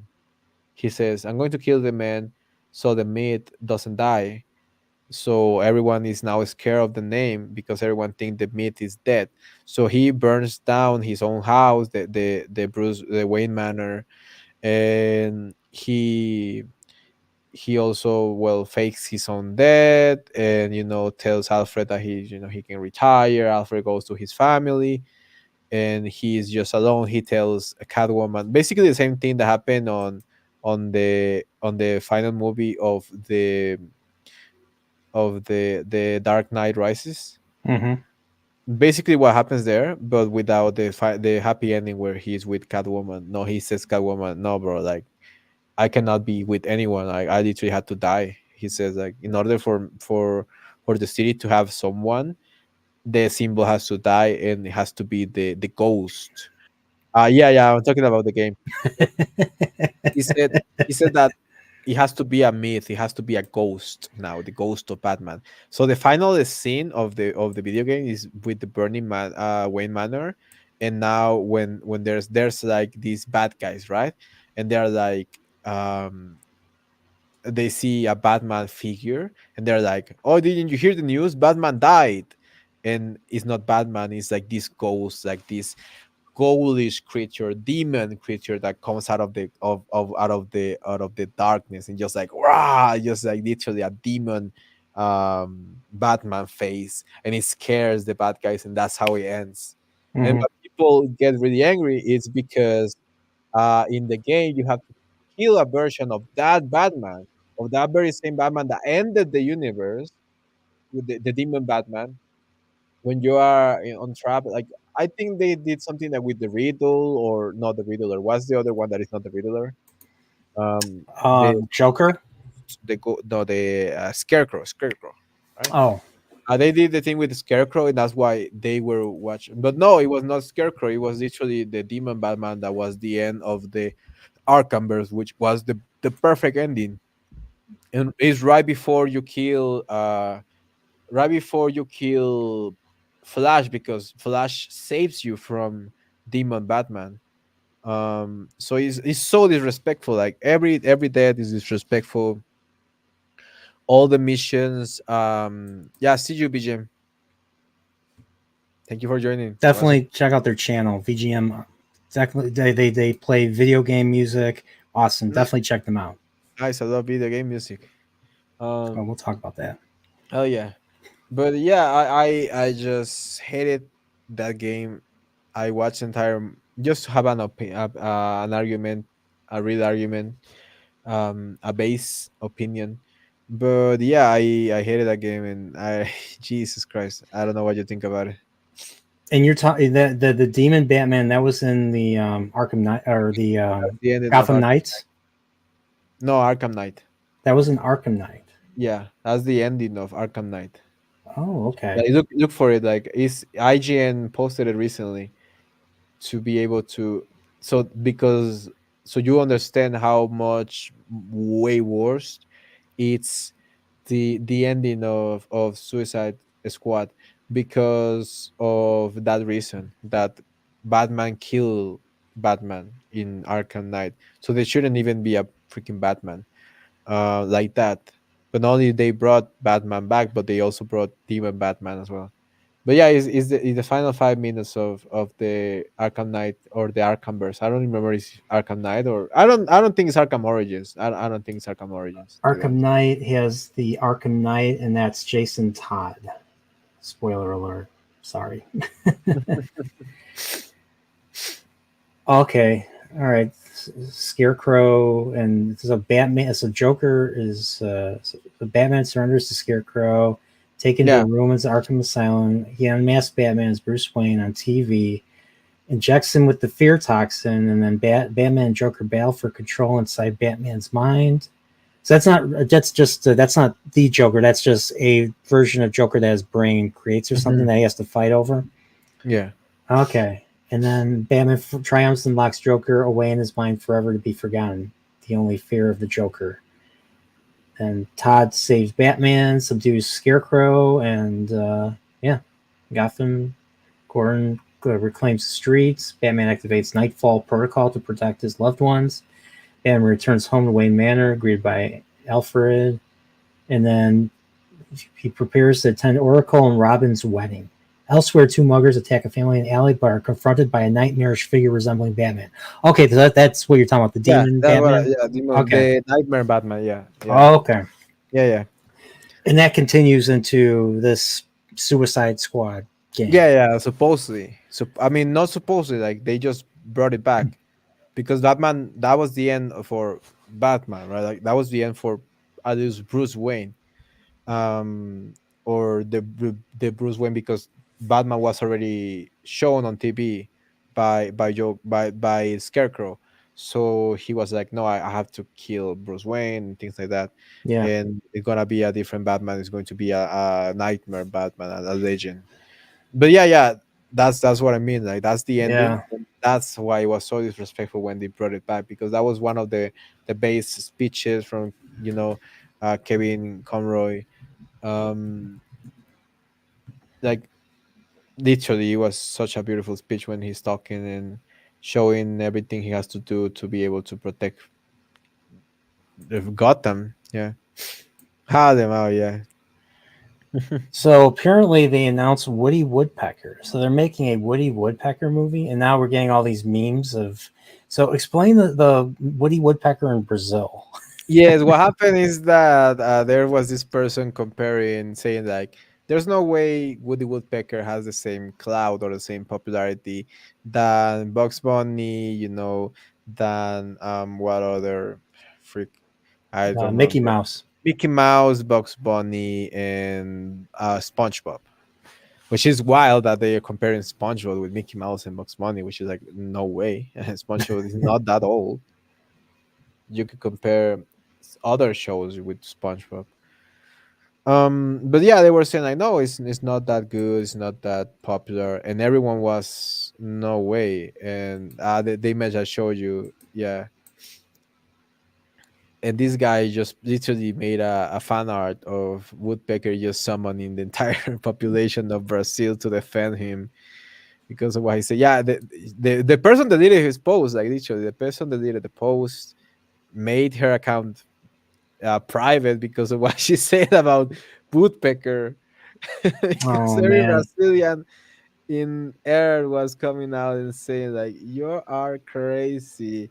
Yeah, and 9.6 million people commented and posted that video and watched that video. 117,000 likes for that picture of Wow. that guy, Latino brother. And right after that, like the very same next day, people there was the announcement of the Netflix live action of Woody Woodpecker. It is like it had to be related. There's no way it was not related. And what I mean by that is like it had to be related because these people that runs the media of Netflix and things like that, they see that something is trending and they will use the trend. It's Yeah. free. It's free marketing. That thing got 2.4 million views, and it's not something normal for discussing films. Like, let me tell you, like, it's normal when they have a good news, a good some good news, but it was definitely because of how many Brazilians were just attacking this person, saying that no, Woody Woodpecker is really important. We call it pájaro loco here in Mexico. They call it um, pico pau in Brazil. And yeah, I had no idea that he was really big. Like, he's as big as Goku is for Mexicans. Yeah. I had no idea. I mean, I told you backstage. I mean, like I grew up watching like this was on after school Mhm. every day. The old cartoon. I didn't even realize how old the cartoon was until I was older. The Woody Woodpecker's Yeah. been around since the 40s. Yeah, he's really old. He's in the 40s, exactly. In Mexico, it was a standard. Like every morning, you will wake up to Woody Woodpecker. That's it. No, before going to school, you watch maybe a Woody Woodpecker episode, maybe Bugs Bunny or something like that. And every Saturday morning, I remember like every Saturday morning, it was like a marathon of Woody Woodpecker, of Bugs Bunny, all of those great cartoons. Never Mickey Mouse. Mickey Mouse was trash, and Mickey Mouse was trash, and nobody in Mexico cares about Mickey Mouse. Everyone always trash Mickey Mouse. Uh, The older Mickey Mouse or the newer? I've never seen anything older. Like in Mexico, we never got anything older from Mickey Mouse. Well, because Mickey is, in Disney, something that only Disney has access to. So when we have open TV here in Mexico, Bugs Bunny was sold. They sold the rights to Open TV, Bugs Bunny, Woody Woodpecker, all of those things that are not as powerful as Disney, I guess.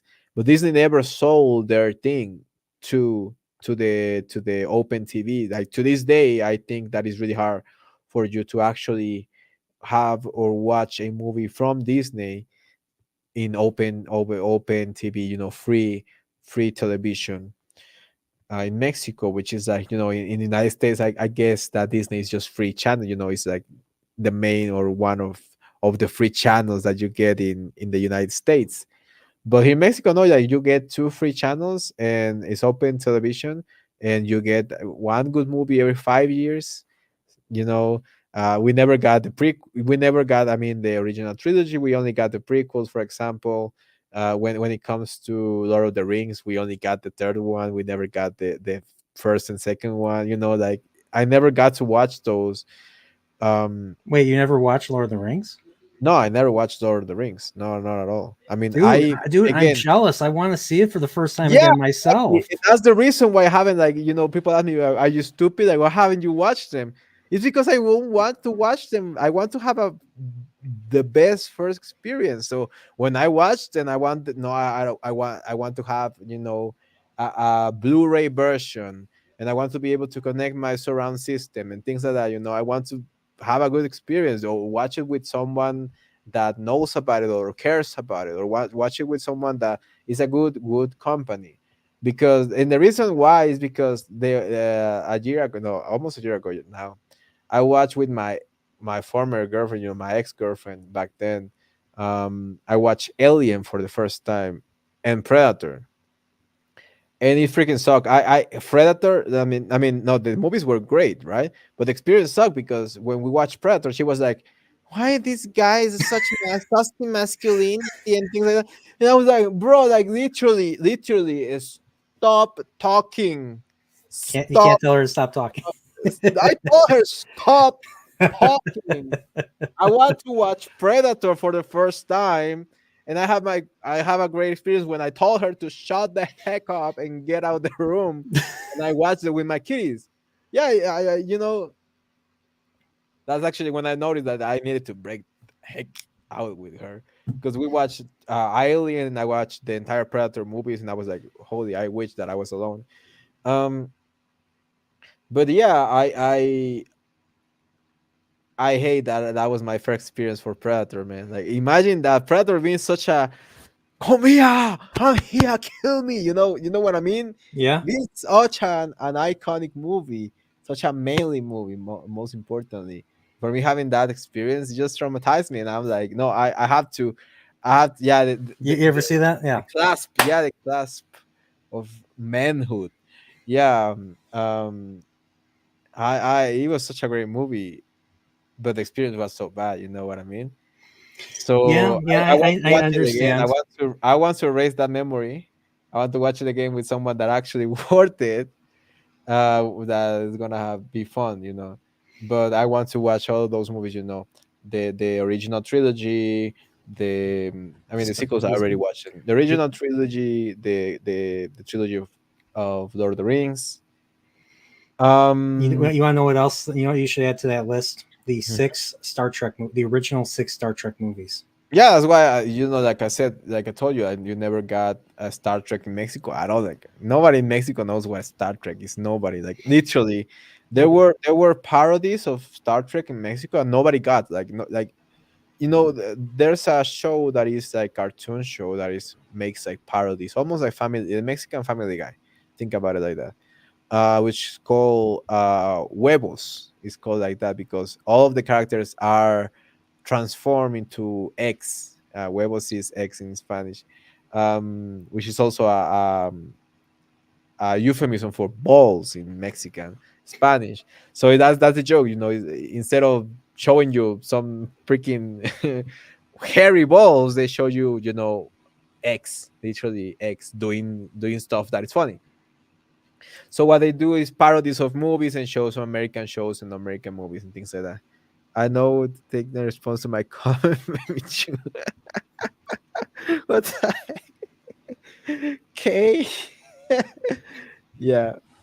But they did parodies out of everything. They did parodies out of Star Wars and Mm-hmm. Marvel, and they had the Wolverine. You said it was animated, like Family Guy. Yeah, it's animated. It's literally animated.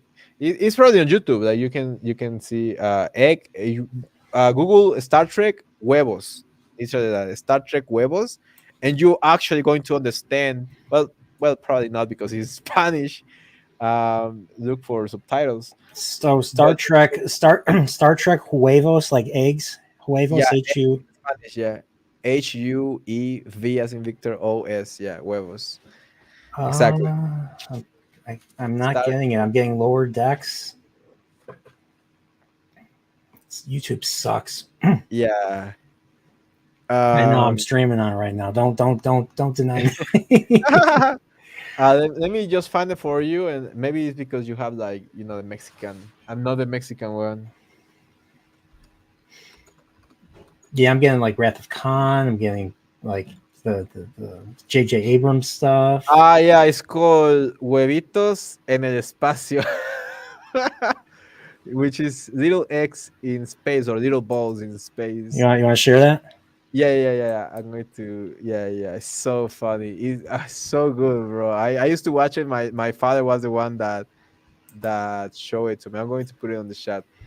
You wa- Um, you watch motion picture, right, Whisker Fisherman?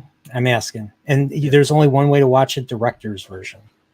my father was a huge fan of Star Trek. I mean, not Star Trek, but the Star Trek movies at least. Okay. Because he actually got access to those movies and shows when on TV when he was. Yeah. Did I comment it? I think, yeah, I commented it. It's just loading.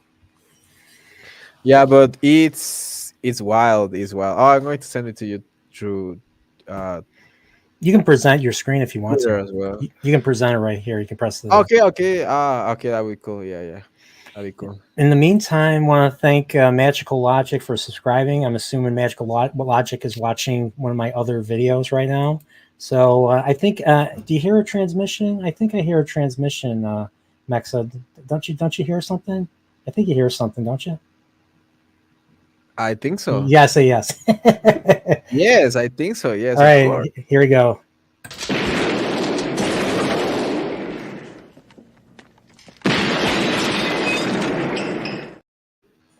That's from Beverly Hills Cop. If you ever seen Beverly Hills Cop, No, I haven't.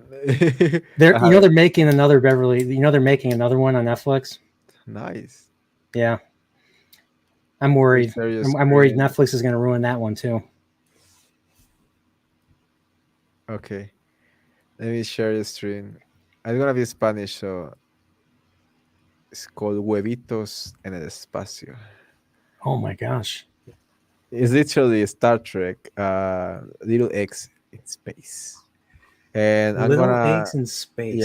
I'm going to just play a little bit because probably DMCA, so I'm just gonna be careful with it. So this is not like fan made or Yeah, anything like that. look. Con el Capitán Weir. Instead of Captain Kirk is the shtick is that they put HU, to each name, so it's like huevos, Huerk. Captain like Huerk. Hulk instead of Hulk. It was he Huak. Yep, Yeah. Senior Huevoy. Damn it, Jim! I'm an egg, not a doctor.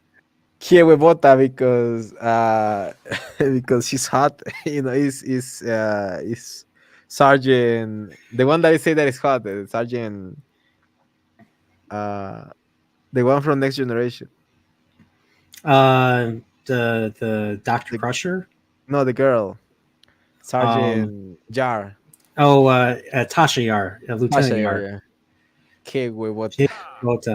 Which basically is how hot she is. Yeah. Oh my. Copiloto el alienígena clean up. El huevo. Huevo clean up. Yeah, is he supposed to be like a Klingon or something? Yeah, clean instead of Klingon is clean up. Clean up. Oh, or cling off. Yeah, clean up literally. And they have like que pedos means like what's up in Mexican.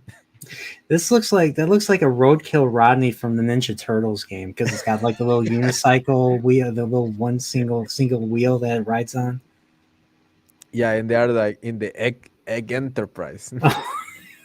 Excuse me, egg Enterprise, the most powerful starship of all time. Yeah, they go in missions, so call for help. Llamada de auxilio. Call for help. Yeah, they're the auxilio. Bitácora de vuelo. Misión 1. Recibimos un mensaje de auxilio del cuadrante Yema 2. I love it. It's so cool. Like, respondimos inmediatamente. Señor Wulo, sáquela. ¡Qué asco! Se la sacó Noma. This is so stupid. That's something something the actor who plays Sulu would do. Oh yeah, my! It's like Mexican like humor is like double entendres, a lot of double entendres. Oh my gosh! So Fuzzberry says "Estoy de vuelta." Yeah, I'm back. She's it means she's back. Auxilio is help. Yeah, Huevitos in space. Estoy de vuelta. I literally play this. It's so funny. Like, it has subtitles in English. It's from the official channel. It's so good. What's auxilio? I'm assuming auxiliary power. I'm thinking auxilio is help. SOS assistance. Looks like I still earned that Gringoporeal right here. I was like Nerdporeal, and then I got demoted. So you gotta let me know when I could be Nerdporeal again. This Gringoporeal, I'm just this is. I mean, if you watch Huevitos en el Espacio, you become Mexican basically. Oh, okay. Oh, it's so good. It has a lot of episodes, like a lot. They are all like 2 minutes. So good. Like sometimes they go back in time, like this one. There's a prison they take things from the show. Like this is from the original show, right? Yeah. The gamesters of Triskelion. Exactly. They're abducted and forced to play in gladiatorial games because these brain aliens are betting.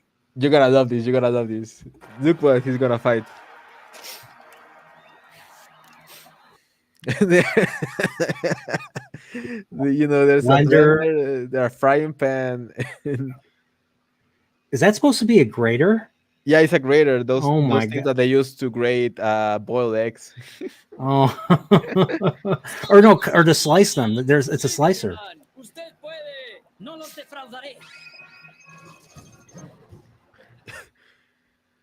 They know their stuff. Like that looks like the alien from DuckTales. It's an ostrich egg. Mr. Huak. Those eggs are Yeah, and they indestructible. say huevos, and it's funny because you're thinking of balls. Yeah. Those balls are very indestructible. Chip, mira, justo arriba del centro de They la still call arena. him Jim. Si logras Mhm. cortar la cuerda que sostiene el estuatra justo cuando el huevo esté debajo, ganarás la batalla, Jim. Buena Let's see if he can make it. idea, doctor.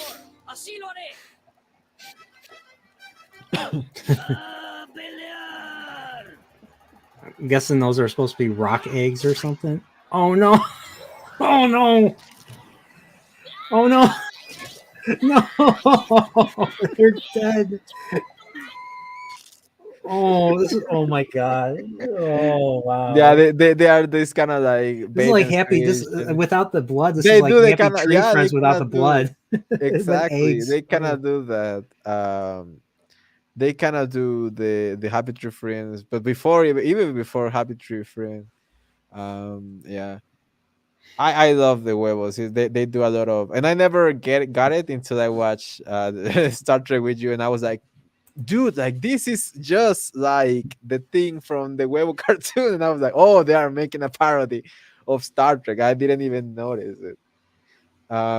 Oh, nice. I had a long conversation with my parents about life, and now we're watching cartoon together. That's awesome. That's That's great. that's the stuff. That's the stuff. Yeah, I can. Doing anything together. Oh no. Lost angry Mexico. Where'd he go?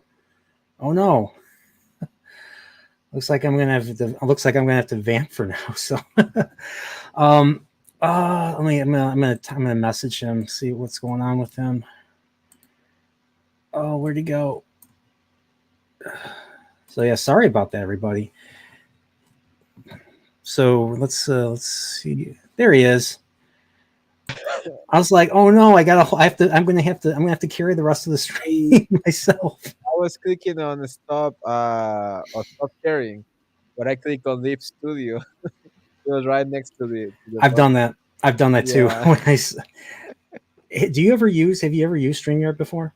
No, never. Never. That's okay. That's understandable. So, but yeah. So I got a question for you. What have you been watching any shows lately? Oof, I've been watching any shows lately. To be honest, I had to watch the garbage that we have to watch for for the show, or when I want to do reviews, like things like what is this show, the Disney show? What is it called? Echo. Echo. Jesus Christ, that show was boring as heck. It was garbage, borderline racist. Really? Yeah, I mean, because whenever I see these kind of people trying to do an interpretation of what they think that happened or what they think Native Americans are, Yeah. I'm like, bro, like you will be called a white devil by any Native American, even that echo girl. I will be Yeah. called like her name is Maya, like that's Mexican, like, like Maya Lopez, that's Mexican, not Native American, dude. Like starting by that, it's just yeah, that show is just like the Uh, typical Disney attempt to try to do representation, but not actually caring. It's just like Primos, like that show Primos.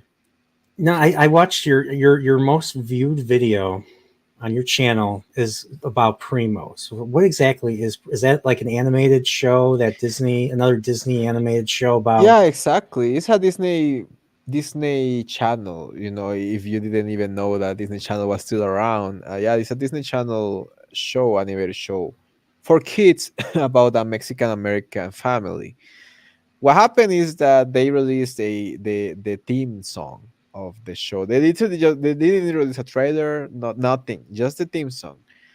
But everyone everyone noticed that the theme song was so offensive to anything Latino.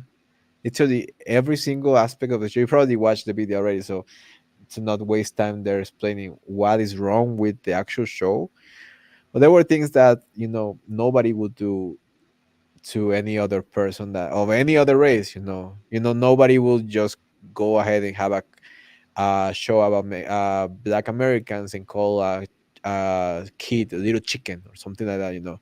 Little fried chicken or calling watermelon or things like that, that kind of stuff, right? The person would be out of uh, a job.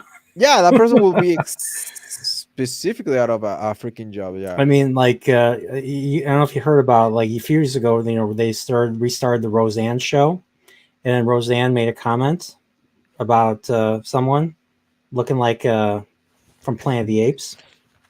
Yeah, Roseanne, yeah. Yeah, and they fired her.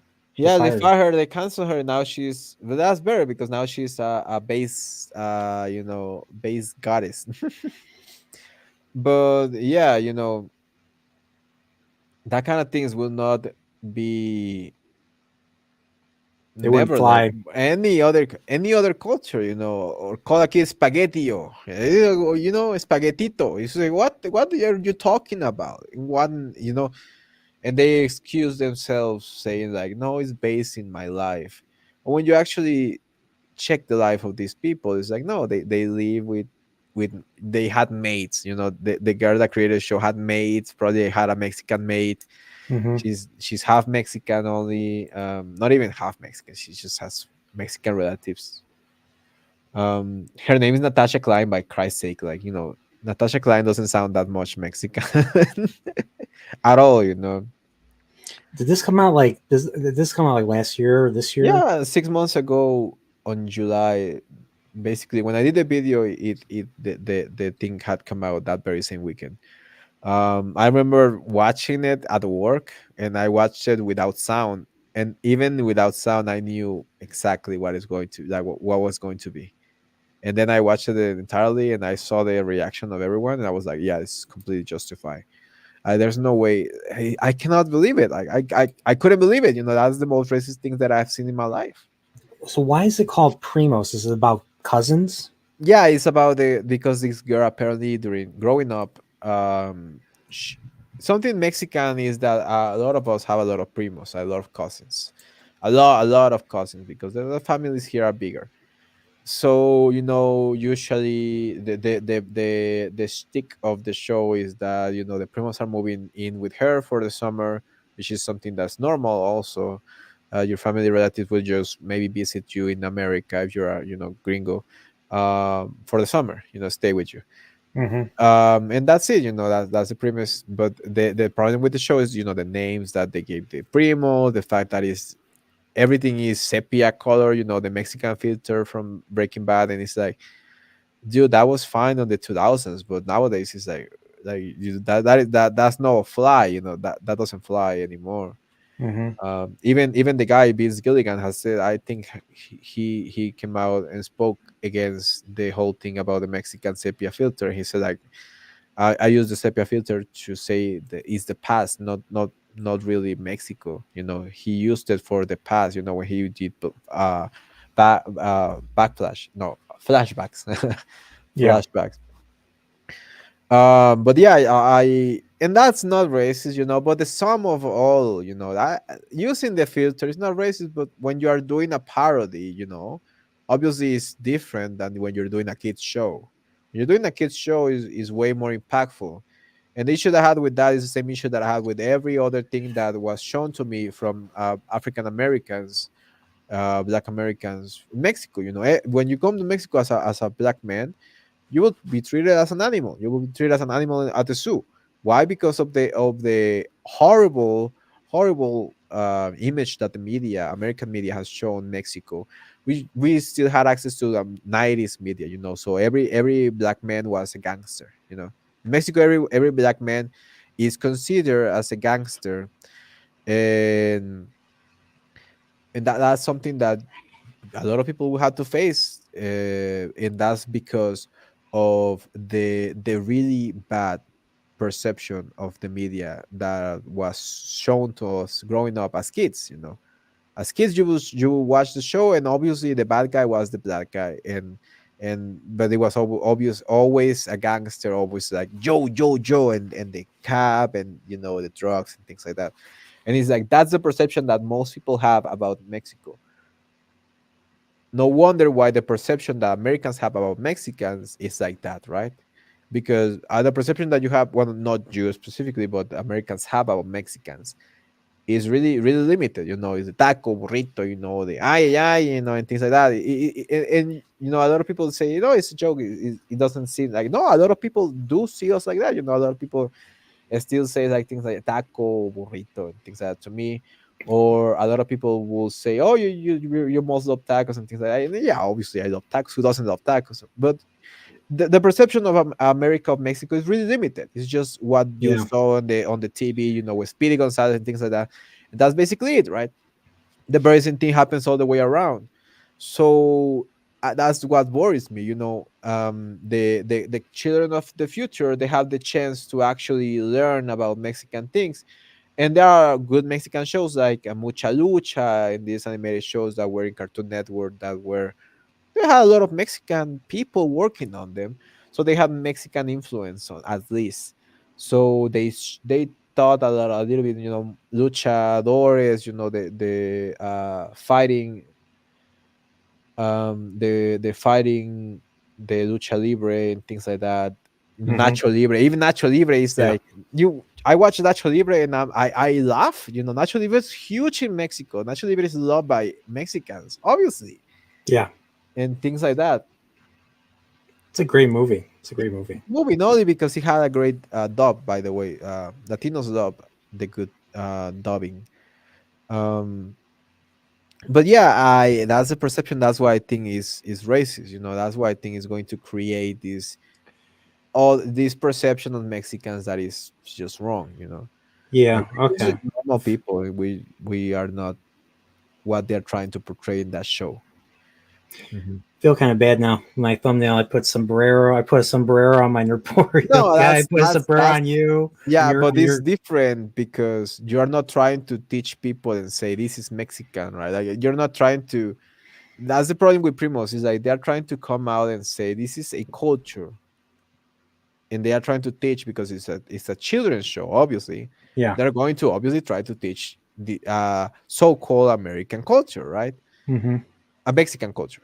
Um, that's the thing. That's what I call a gringo. For me, a gringo is someone that, and that's something that is happens a lot in Mexico. Gringos will come to Mexico and they will be like trying to appropriate. And not appropriate is not the right word, but literally just like it's a joke. It's just a joke for them, or they try to teach us about our own culture. Is something that holy moly, you have no idea how many times they have told me in my comments in that video specifically how many times I'm wrong about my own culture. It's like I just stupid. Like it's like I lived here 26 years and that's my entire experience.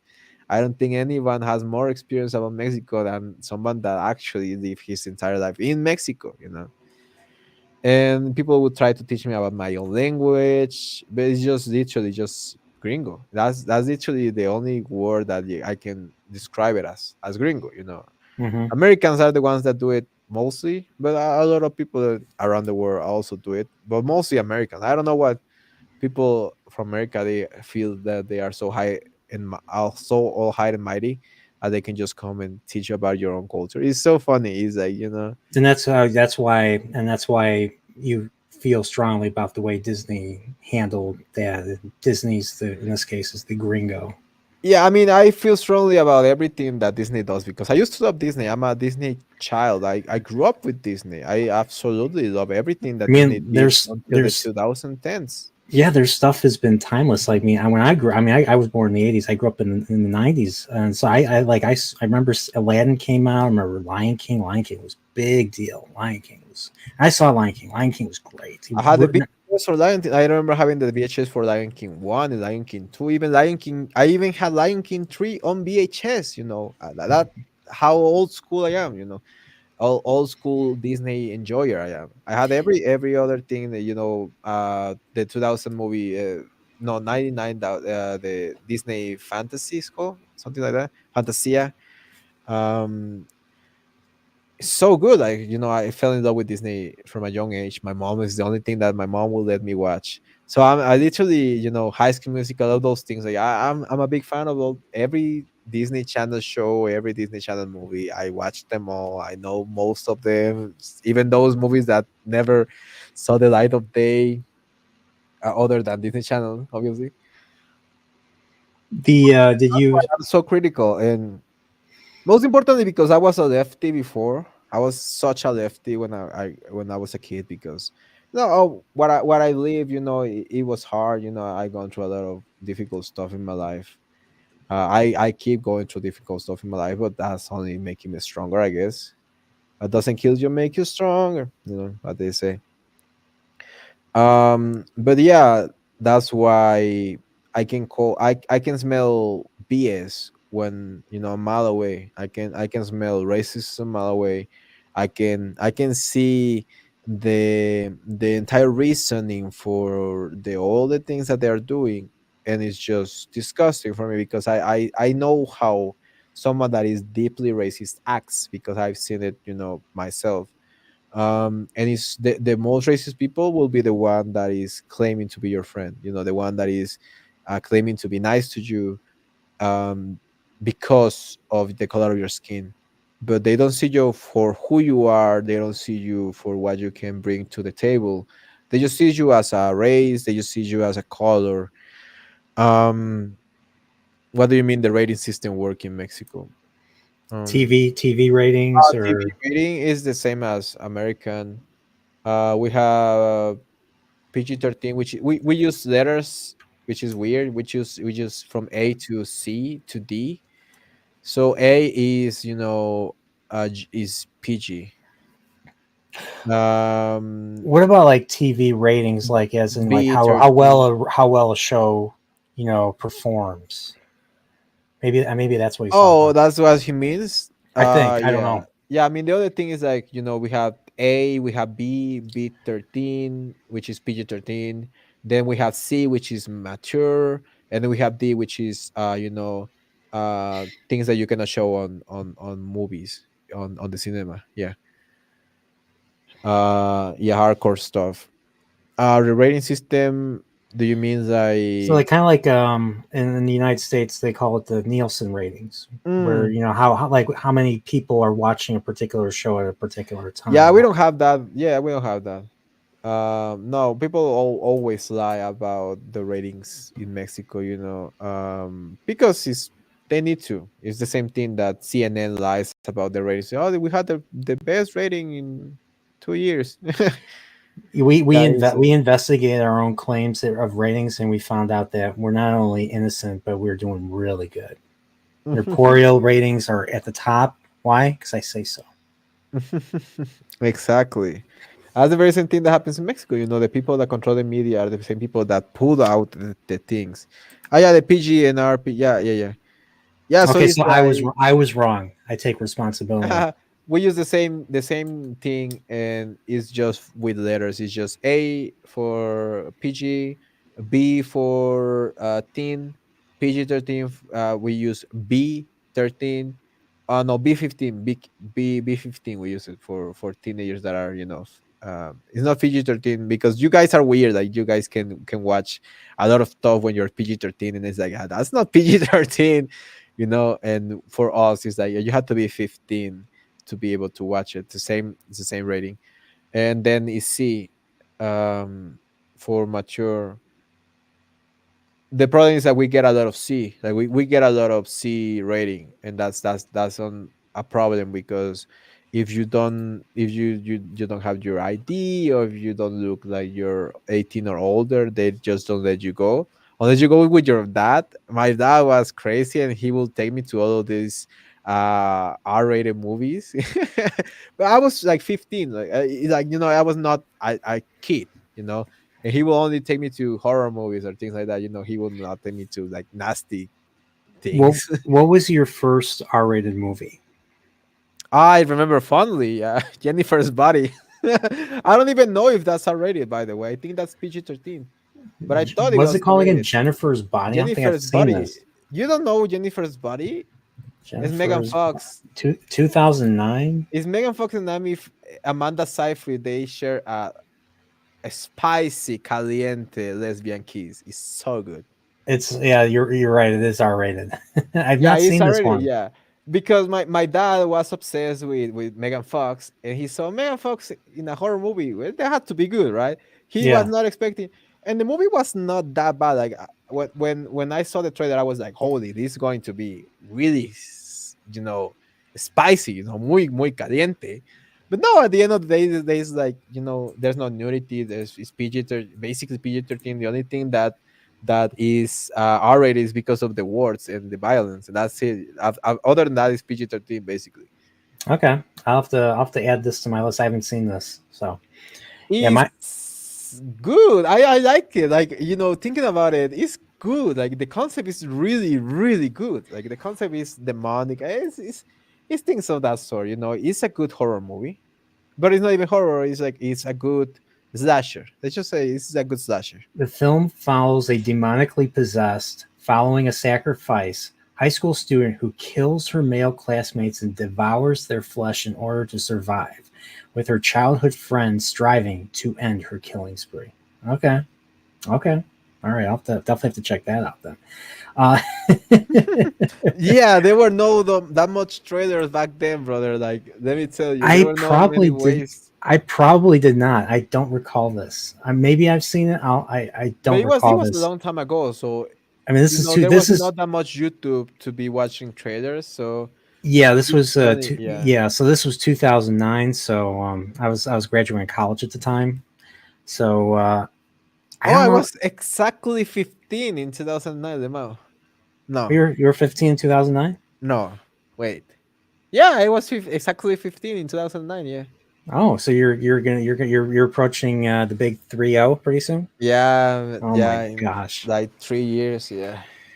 Yeah, it's the for me it's the next one. It's the next decade, the big 4-0 is what I'm approaching pretty soon. So yeah. Yeah, I mean, they say the 30s is it's a fun time. The 20s were a freaking nightmare, so I hope they're a little bit better than my 20s because my 20s were. I'll tell you this: 30s feel better than I did in my 20s. That's just me. Just stay healthy, exercise, and stay active, stay busy. That's my biggest, yeah, that's my biggest thing. I had hemorrhoids. I had hemorrhoids, so yeah, because I have a sedentary lifestyle. Yeah, because of how much editing, recording, and working and things like that. Yeah. But I like it. I love editing. I love making videos. That's something I really like to do. What made you want to make videos? What was a project that you really were happy to do? Like something you looked forward to when you started your channel? It's funny because I started my channel with, well, my ex. Let's just say she had some nice tatas.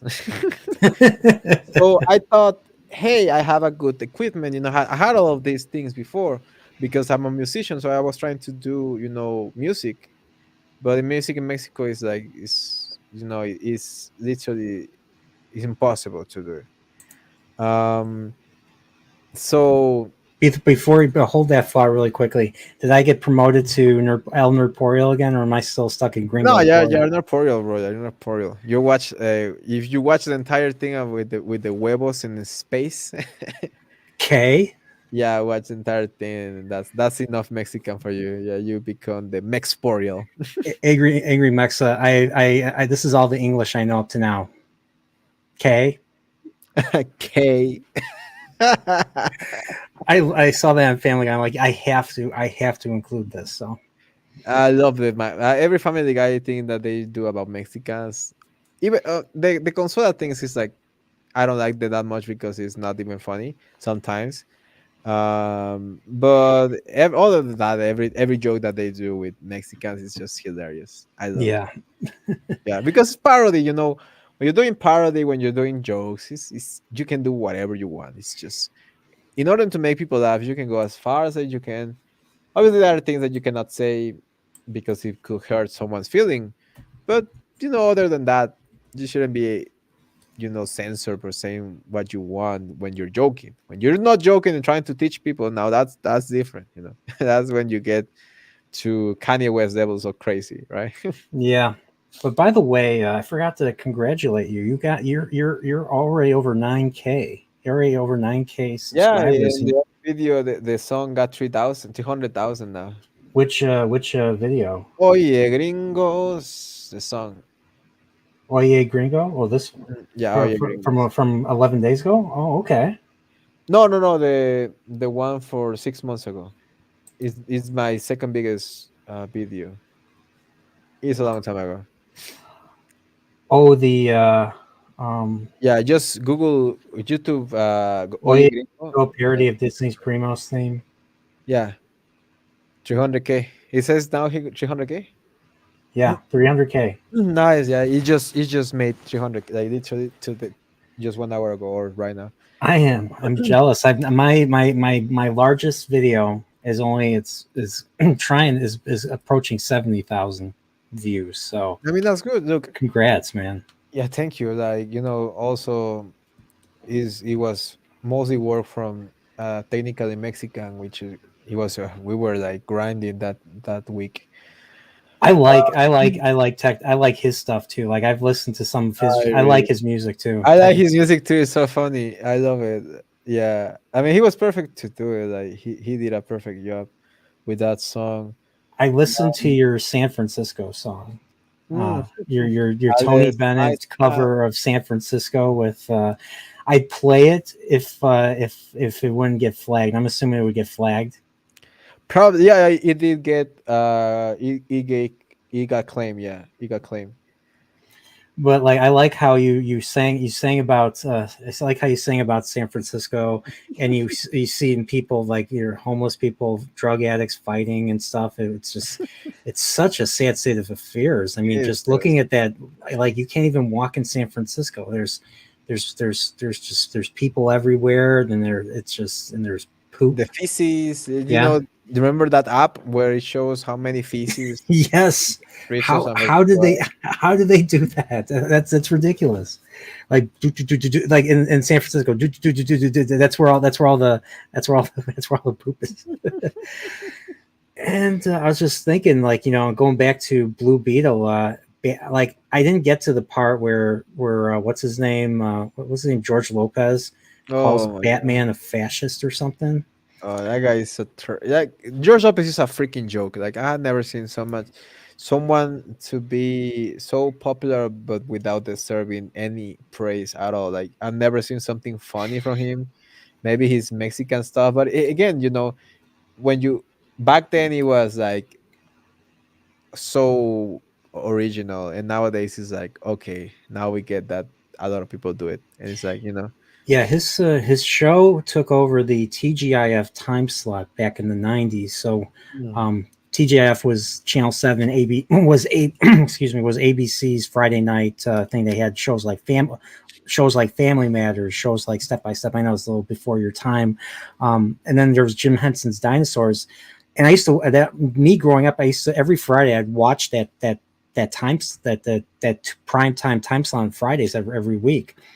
And when the shows that I watch, all the shows that I grew up watching ended, and all that was left was George Lopez. I didn't watch George Lopez. Like I didn't even know who the heck he was, but Thank God.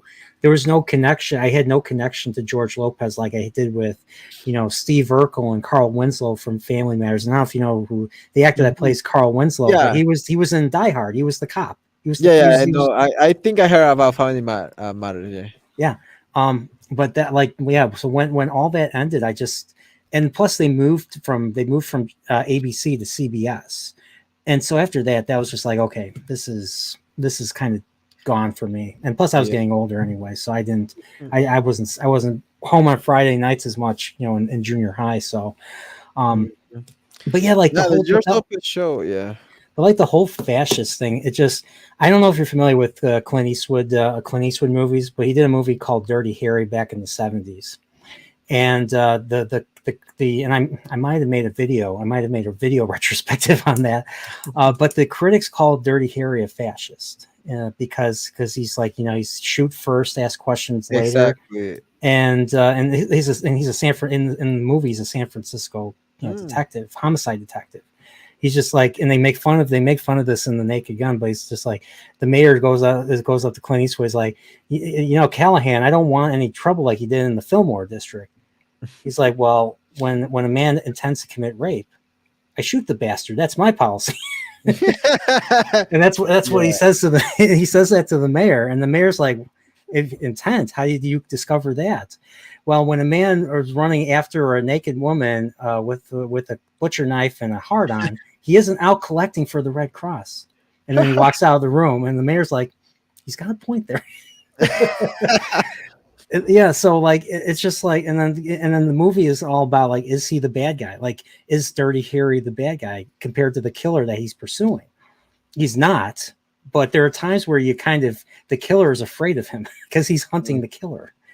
And the way they shoot it, they trying to make him the bad guy, but he's not the bad guy.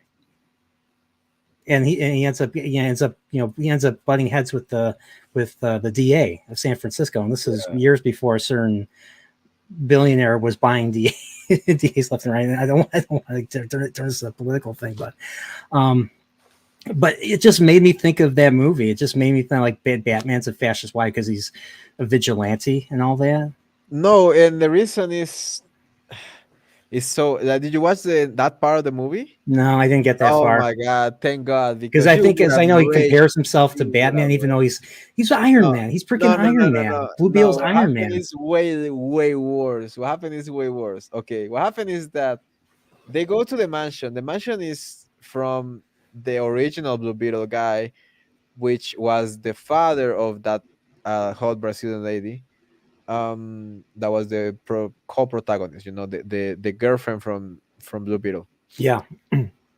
She has a father, and her father was Blue Beetle, and her father was a billionaire, like a absolute disgustingly rich person. But he was good because he tried to do good things, and he had a family with a Latino, so that made him good. That's it. So the reasoning before the scene of Batman is a fascist is that he's saying like, George Lopez is saying, I love Blue Beetle. No, Blue Beetle was the champion of the people. He was really funny and things like that, and anything, and then Blue Beetle makes he himself says, unlike Batman, no, Batman was a fascist. So it came out of nowhere. It came comparing Batman to Blue Beetle when Blue Beetle was also a billionaire. You know, that was privileged and probably white. They don't show him, but probably that's what they were trying to imply. And he had an Iron Man suit, and that's it. No, because they say, oh, that's a Batman suit. That suit looks like a Batman. And he was like, no, Blue Beetle is the champion of the pueblo, and he saved the Latinos. And think, no, Batman is a fascist. That's the entire comparison. So I'm like, what is your argument even? Like, they don't even say an argument for why Batman is a fascist. They're just trying to piss people off. Exactly. The only thing comparable to Batman, to Blue Beetle, is that they were both rich, and they, with their money, they bought the technology to be able to do a suit to help people. Yeah, and that's it. I'm surprised they didn't make fun of Iron Man. They can't because it's DC. It's Marvel. Yeah, they can't true. legally. No, but they do mention Batman. Yeah, because Batman. Because this is, forget Blue Beetle's also Warner Brothers, right? Okay, so that explains it. Oh, we're making fun of ourselves. Well, shut up. Shut up. Yeah, nobody even remembers that movie anymore. Realistically, like everyone was praising praising it. Yeah, and was criticizing my video because I was too harsh on it. Is like, dude, no, like people want. I don't know. People are drawn to negative videos. I mean, you have every right to make a negative review, because if that's your take on it, that's your opinion. I mean, that's your opinion. They can't take that from you. Mm-hmm. So I don't understand why, like, you have all these white knighting Hollywood. I'm like, just you're being counterintuitive. Like, either listen, try to understand what the person's trying to say, and if you disagree, just say you disagree and say why, or just say you like it. Here's the thing. This is something that I have to work on myself too, because whenever people say they love Picard season 3, I get annoyed, and I end up trying to push back. But the thing is, it's okay to like something, but if you say it's good, then that's where I can push back on you. Yeah, that's where is no longer that's where it's no longer like subjective, right? When you say something is good, you have to have something to back that down, back it up. Like you cannot like just say something is good. For example, I had a friend that used to say, "Oh, Encanto is really good," and I was like, "For who?" Encanto, that movie for Disney, Mm-hmm. or Tony in Red, all of those movies, because she's a big Disney fan, and I was like, "No, those are one of the worst ever Disney animated movies ever to ever do in even in the box office and things like that. Um, and she's like, no, you cannot say something is good, or you cannot argue something is bad because it's all subjective. And he's like, no, you can definitely say something is bad because it's a product. And if the product doesn't do good, well, that is you know, part of a proof that the product is not good. But yeah, I hate that people constantly say, "Oh, it's subjective," just that people enjoy, and it's like, yeah, We're obviously, letting you in. Here's the thing: we're letting you enjoy it, but we're giving our own take. You are coming. You are coming into our space. We're exactly. not telling you not to. We're not telling you not to like it. We're just saying why we think it's bad and that they could do Yeah, better. And I don't mean, you want to do? Don't you, the consumer, the ones that defend stuff? Don't you want it to be better too? yeah, And it's just like grow yeah. up. And this is the dichotomy, of the something that happened in the 21st century, in the 20th century as well, with the postmodernism. I study art, so I saw this movement, and this is what happened with postmodernism. Art became the artist biatch, basically. Art nowadays is whatever the artist wants to be, and it means whatever the artist wants to be. In the past, it was like everyone would study a picture because it could mean a thousand things. The Yes. Mona Lisa to this day, but because that guy was not being a pretentious douchebag and saying like, no, this is what I mean with the Mona Lisa. It is a reflection of society and things like that, which is something that you see nowadays with art, modern art, postmodern art, because art became not for the people that consume it, but for the artist itself. It became just a reflection. It became no, it became more of the ego, a reflection of the ego of the artist, more than a reflection of the people that wanted to actually enjoy the art or consume the art. The same thing that we see with movies nowadays, right? Um, the consumer used to be the most important thing for the art, because if with the consumer, who is going to watch the movie when the movie doesn't do good, and the movie is gets lost in the in the universe. But nowadays, if the movie is bad, you cannot say the movie is bad because you're hurting the artist. But the art that the artist is doing is not the art, but it's a product. It is not for that person joy, or for that own person to just how would you call it, like project themselves into that work. No, Hmm. it is for the people that are there to enjoy it, for the people that are to consume it, for them to not only feel something or learn something, or feel represented about it, or feel s- um talk to feel, yeah, that they are talking about them. And that is the true beauty of art. And that's what happened before, for the past 500 years of art. Art was just to make people feel, and not to make the artist feel, or not for the artist to show his feelings.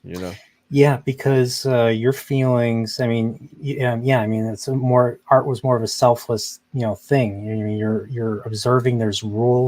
Behind. There's rules behind the creation of it and everything. And it was a thing of beauty. I mean, art's a thing of beauty, that they wanted, like you said, like they wanted to bestow upon the people, to take some pride in just being a human, and just and just and like a lot of the best art came from religion. I mean, you got beautiful sculptures. Yeah. You got the art. We got the Sistine Chapel's ceiling. You have Da Vinci's. You have all the stuff, all the paintings of the Renaissance, Yeah, and because God was the what. beautiful buildings, the beautiful cathedrals that have been built. Temples, and now everything is rectangular and inhuman, Mhm. and just and like you said, they're projecting.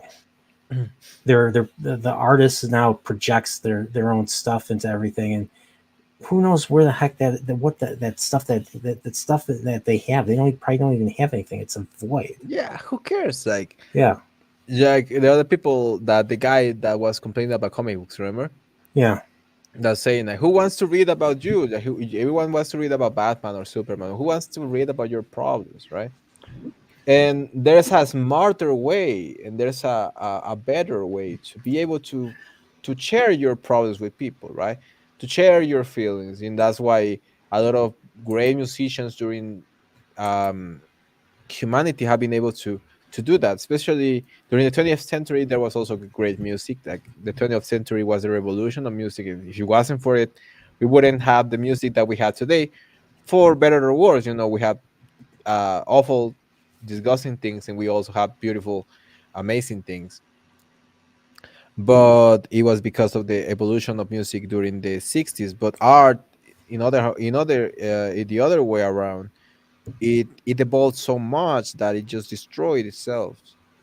And it's all because of the ego of the person. Like, people have become more egotistical over the years, more narcissistical for some reason, although we have become way lazier and arguably worse than before. Hmm.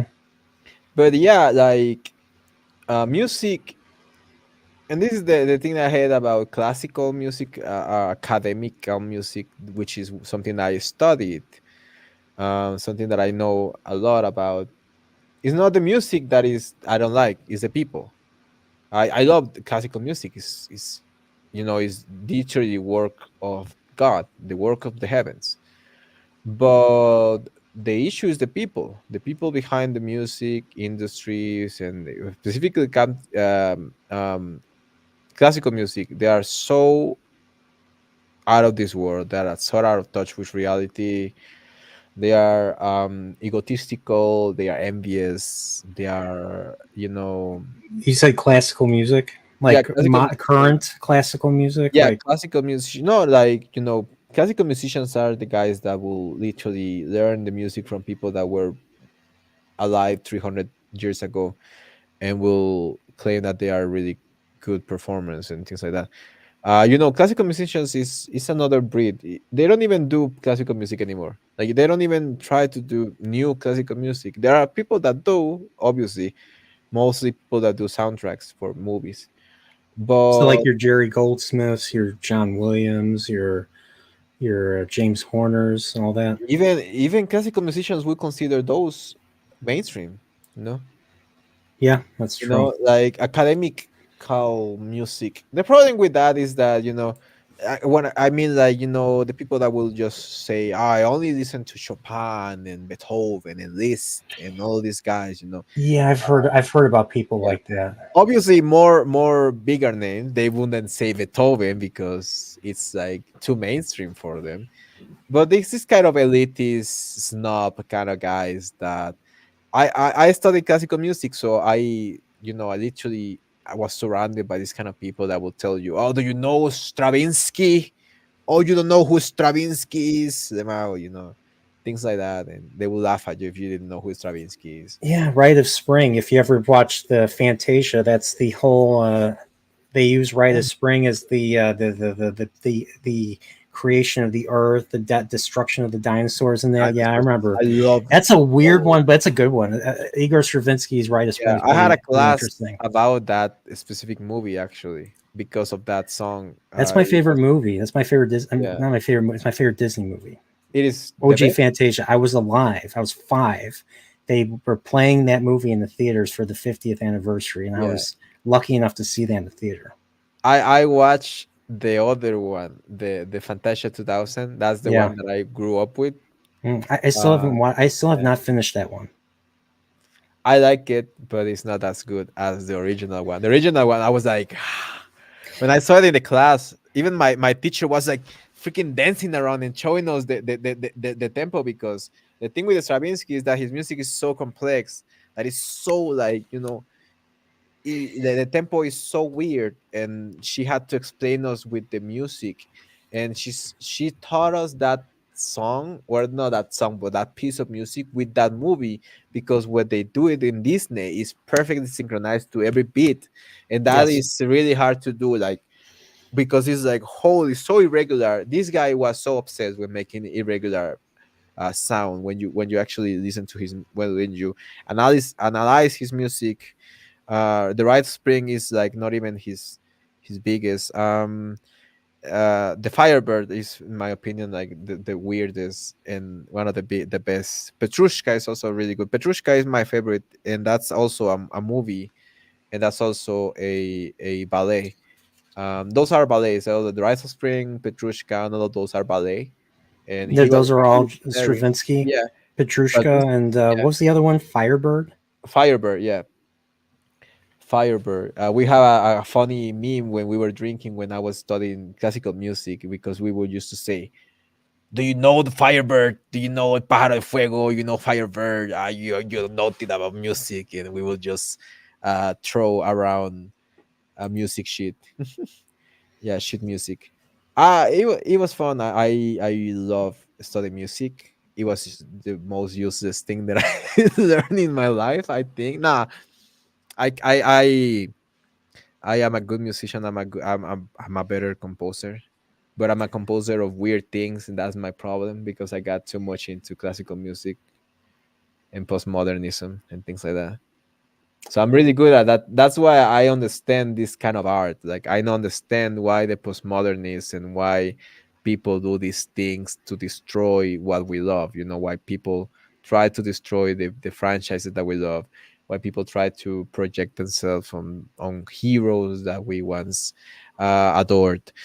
And it's because of postmodernism. Like I said, postmodernism is, art is whatever you want it to be, like the artist, not you as a consumer. It's the artist, biatch.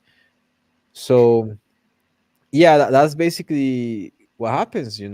That's why they say, oh, you cannot criticize the director, you cannot dance on the grave of this because of the artist, you're gonna hurt the artist. Oh no, the artist, but you're selling a product.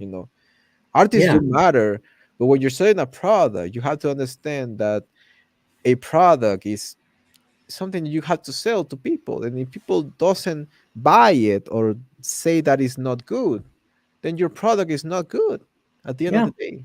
Yeah. I mean, like people put their money into stuff. So when people like Starfield, people pay money for that. I mean, it's not free. I Hmm. mean, maybe to the access group, that gets a free copy to play and review. But even then, the fact that people are tied to are tied to having to give positive reviews because they feel obligated to, just baloney. If you're gonna be real to the people that are reading your stuff, that are listening to you. I Yeah, mean, if only there was more respect for viewers or audience, or the customer, the people that are reading your stuff. I mean, that's my issue. And like you, I grew up. I took piano lessons growing up, so I've played my share of classical music myself. So I think the last thing I've ever played, senior high school, prepared for piano recital. I had to memorize the piece. Couldn't play the entire thing, but I played the third movement of the Pathetique by Beethoven. the Pacific, the third movement. Yeah. Ah, okay. Yeah, yeah, that is the third one. Yeah, Dun, that's dun, dun, dun. The yeah, yeah, Pacific is one of my favorite movies. My favorite movies, my favorite pieces of music ever. Like the Pacific. Yeah, the The I first fir- movement, obviously. Dun, dun, dun, dun, dun, dun, dun, dun, dun, yeah, dun, dun, dun, dun. Yeah, I and the love that. and the second one's the second movement's the very slow, very quiet, very It's somber. easier. Yeah, Yeah. it's Dum easier. bum bum bum dum bum Yeah, bum bum dum bum bum my bum. Dude. teacher, she hated that. She was like, she hated. I once went to her because I was obsessed with the pathetic. I told her I want to play the pathetic, and she was like, "No, you're not in the level." Because I was not in the level. I had studied piano for like a year, so I was like, no, obviously not in the level. But Yeah, I was advancing a lot. Like I was the I'm really good at learning new instruments. That's why I try to play a lot of yeah. instruments. So I really got into a really high level by 2 years of studying piano. Obviously, I was studying like the college level piano. Hmm. But I had tendonitis, Oh, so I couldn't. I literally I cannot play anymore without pain, or well, I cannot practice more. Like I could play, but it's not the same, right? yeah. I cannot just come and play the pathetic, right? Can you I don't still like that. can you still play scales? Dun, dun, dun, dun, dun, dun, dun, dun, dun, dun, dun, Yeah, but or I'm doing like, or do some arpeggio training. Dun, dun, dun, dun, dun, dun, dun, I mean, dun, my dun, dun, piano dun, is dun, dun. turned off because it's a MIDI.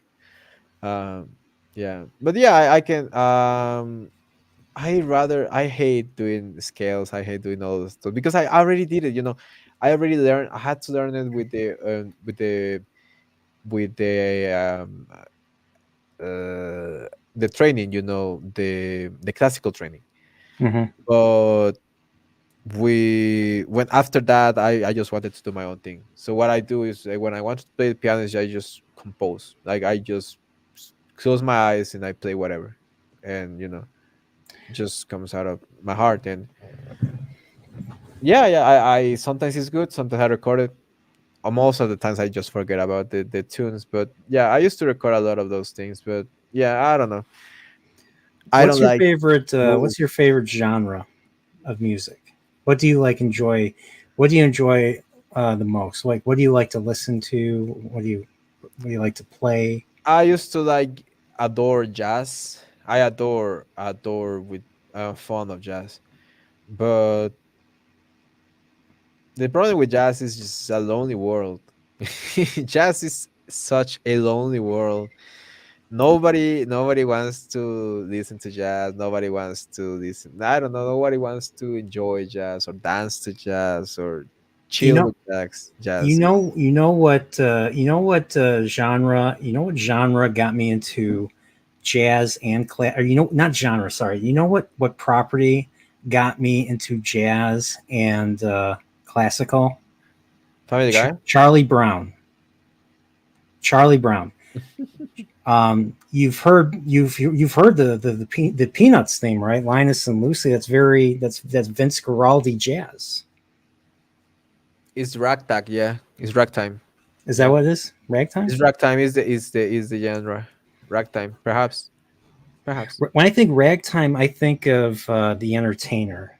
Dun dun dun dun dun dun dun dun. Yeah, yeah, Dun, dun, dun, dun, dun, dun, dun, dun, dun, dun. yeah. I mean, From it's like late 19th century, early 20th century. there are two different types of. There's ragtimes, and there then is 1950s ragtime. You know what I mean? Yeah, Yeah. There's. I don't remember if it's a ragtime, but I know what you mean. It's literally a grand it's piano song yeah. Vince with. Vince Yeah. Guaraldi. Let me look. He's a jazz pianist. Let me see. Look. If he's a Try jazz pianist, he most definitely did ragtime.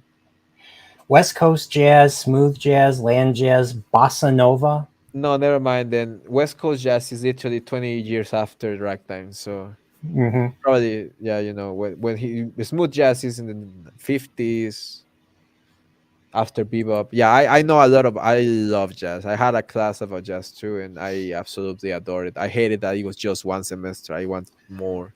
I Yeah. love that. I I got love obsessed with jazz. so like a lot of the stuff that came out in the '60s played a lot of jazz in their soundtracks. Like especially, I mean, Pink Panthers. Oh, I think the theme of the Pink Panther, I think, is very jazzy. Yeah. Opening some other older movies like the The Audrey only Hepburn Charade, that was a very jazzy. The opening. only director that I admire, not because of what he did, but because of the jazz that he uses in his music, is in movies, is Woody Allen. Okay, I have Woody studied Allen. Woody Allen because of his music style. I started noticing the pattern of the kind of music that he uses in his, and he's really musical. That he knows a lot about music. He was a classical clarinet, clarinet, uh, clarinetist. What is it? Yeah, he played the clarinet. Big band and mostly big band, and he started as classical, and he loves Benny Goodman. I love Benny Goodman, so Oh yeah, yeah, he it says puts he's a a lot of passionate. Yeah, he's a big fan of jazz. yeah. He's a huge like jazz and opera is one of the best yeah things that he knows about. I think yeah. Oh yeah, I was reading how important are lyrics to you. For me, lyrics are the most important thing in anything. I do not listen to music without someone singing. I just am so obsessed with singing that I never listen to music that is not with someone singing. And when it's jazz, like the best singers are in jazz, like by far. Obviously, I listen to big band. I listen to Coltrane, Joe Coltrane, my favorite saxophone player of Jesus Christ of everything. John Coltrane, but because he's almost like he's singing with his saxophone. So Mhm. I only listen to singing voices, to voices that to something that almost sounds like singing. Yeah, I know about a lot about singers, obviously, because I the reason why I sing so much is because I sing all the time. I literally sing 24/7. Well, nowadays not because my throat is completely destroyed by by stress, by acid reflux. But I used to sing every single time. Everyone was like, "Are you crazy?" Like everyone thought that I was acoustic. I cannot say the word, acoustic. Out. I cannot say the word. Um, because of that, because I was just singing all the time and jazz. So I was singing loudly jazz songs. Yeah, clarinetist or clarinet player, exactly. So yeah, I will literally just be seen as a crazy person because of how much I sing. But I think that there's a reason why I did it, and it was worth it. I guess that's the only thing that I can say that I can do better than a lot of people singing. Yeah. Like every time I listen to a video of you and you're singing, like that. Like Thank like I said, I'm not the biggest fan of the human voice. Unless you're super talented, unless you're really good and everything, um, and you can, like me, no. I mean, I can try, I can try, but you know, It's definitely something that you have to. It's a muscle. Like yeah. I think that is literally a muscle that you have to work out. And oh, yo, Whoopa Troopa, I see that you play a lot of instruments. Flute, bassoon. You play the bassoon.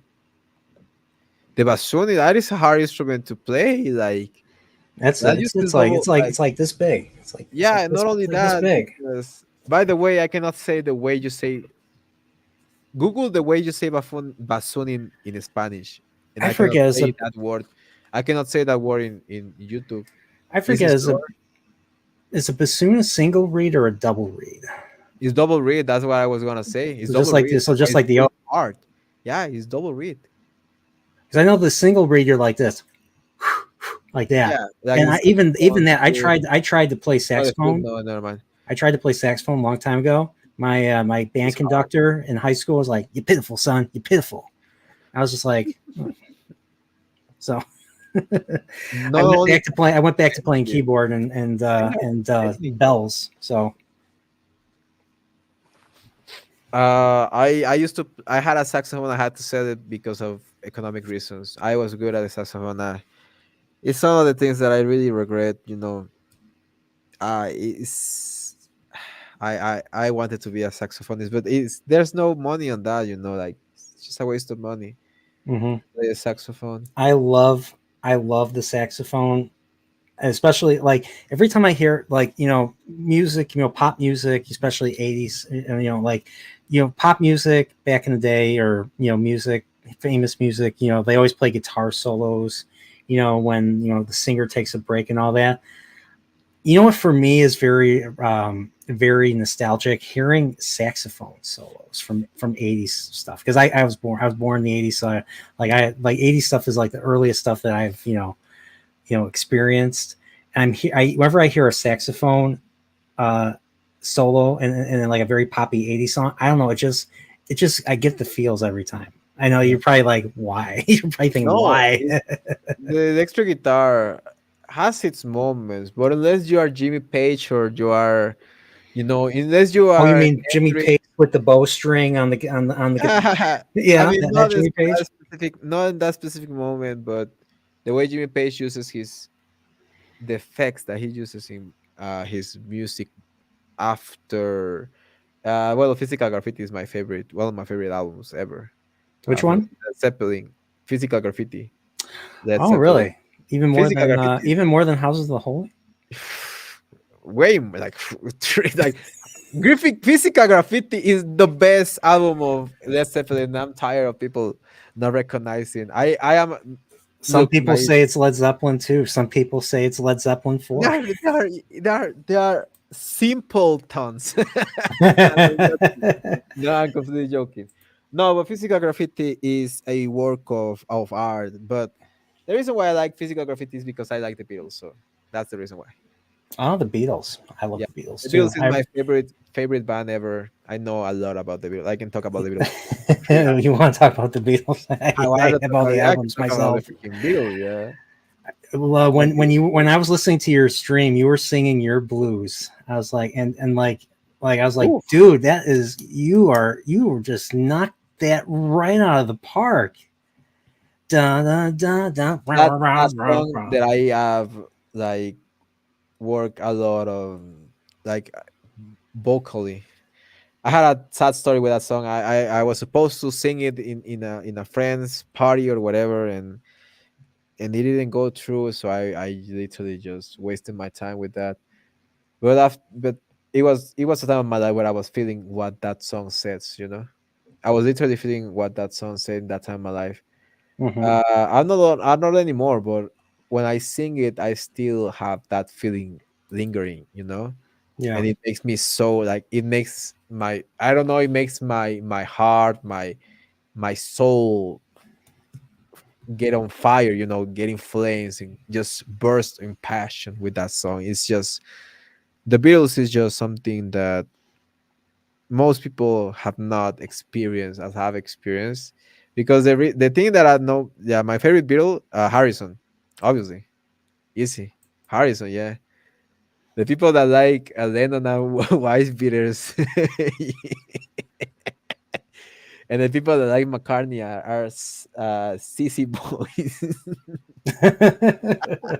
So okay, so if Harrison's your favorite Beatle, what's your favorite Harrison song? Is it something in the way she moves, or here comes the sun? No, It's all right no. while My my favorite song is guitar really gently easy. No, no, weeps. no. My favorite Harrison song is really easy. It's Within You, Without You. Oh, with the sitar. Yeah, That's oh, I have a that is his I have a absolute confession to best make. song. I have a confession to make. You're gonna hate Yeah. me for this. I generally skip that one. I know that you do, but the reason why most people do is because they have not heard it as George Harrison intended to hear it, and as I hear it. And I understand that song more than most people do. And the Harrison, the little pieces of gold that Harrison gives with his Hindustani influence, it's just like it's mesmerizing. Like the way that he obviously intended to do is because um it's because I heard it on a psychedelic substance like Harrison. Hmm. Did, Harrison and the Beatles were crazy with the psychedelics. They were Hmm. doing a lot of psychedelics, and I was having a class of with the on the Beatles. I at least had a class on the Beatles, so that's why I know a lot about it. You had a class on the Beatles. Wow. Yeah. What did they have you do? Did you have to write like a paper, like a thesis on the Beatles or something? No, no, I did it. I did that for fun. Like I did that for fun. No, no, no, no, no. The class on the Beatles is because the Beatles, and this is something that they not a lot of people understand, but only classical musicians understand that the Beatles changed music forever. The Beatles, if it wasn't for the Beatles, we would have like we will be listening to people take dumps on microphones for music because of pop modernism. The Beatles saved music. Like the Beatles created most of the genres that we know any nowadays: rock and roll, metal, um, hip hop, even well, the roots of hip hop, the techniques that brought hip hop, the techniques that brought other genres, some even funk, like things like that. Not funk, but other things like that. No, but it influenced a lot of people to evolve music because music was just so staggered. But after the Beatles, music just became such an evolution, and it Yeah. started evolving, and they created the evolution of music. Well, not like that, but they created the evolution of the music on the 20th century. What what music in particular has been the most profound to what you're talking about? Was it stuff from like Rubber Soul or the Revolver No, around that no, time? no, no. Everything from Sergeant Pepper's Lonely Hearts Club Band. Everything when they started, after they started, look like the evolution of music. It was an evolution of the psychedelics that they were starting to try. If you didn't know this, Rubber Soul was the first jump on because they started using weed. They started smoking and with Robert Soul, and that's why there was such change from Help. I need somebody to Robert Soul. It was such a change. Like in three You months, won't see me. You won't see me. that That's the was one I three think of. months after Help. Like you have to like. Yeah. There's a time like 3 months after Help that they started working on that, and they yeah, I mean, it's fine if you don't like the Beatles, but if the reason why you don't like the Beatles if you because you are listening to the music not the way they intended to be listened to. That's what I mean. Then Revolver is the first album where they tried with the other psychedelic that I don't know if I can say the name of. Um, and Revolver. I then remember. I remember like the final song on the album was Super Dupe. Okay, I look up Revolver and I get the gun. I don't yeah, want the gun. I I want the can give you a Beatles class out. entire class on Revolver. I know every song. Yeah, the song is Tomorrow Never Ends. Tomorrow Yeah. Never Knows. I think. Tomorrow never knows. It's that. That's exactly. Tomorrow never knows.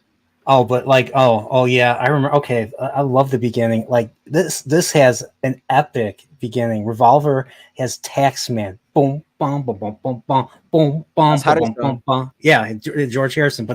But I think that was, McCartney's bass that McCartney on really the kid. guitar because Harrison couldn't. McCartney was the best instrument player of the Beatles. He could, yeah, Harrison was he could play guitar, he could play bass, he could play piano, piano, drums, drums. He uh, played drums for trumpet. he played drums for what the was it the Ballad of John and Yoko, I think. Yes. Because it wasn't Ringo. Ringo wasn't available. I Yeah. don't know Ringo how, but he wasn't. quit the Beatles that time.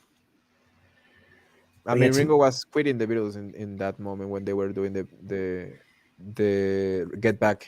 did you watch? I still haven't finished this, but like, did you watch Peter Jackson's Let It Be? He took Let It Be, the movie Let It Be, and Mhm. kind of redid it, re-edited it with lots of footage, and we got to see like you get to see how John Lennon and Paul McCartney bounce ideas off of each other Yeah. and all that. Blasphemy. No, I don't know. Like, I don't trust. not even the Beatles themselves to know what happened. I mean, I'm gonna watch it, but I haven't found the perfect time to do it. Right, I haven't found the perfect state of mind.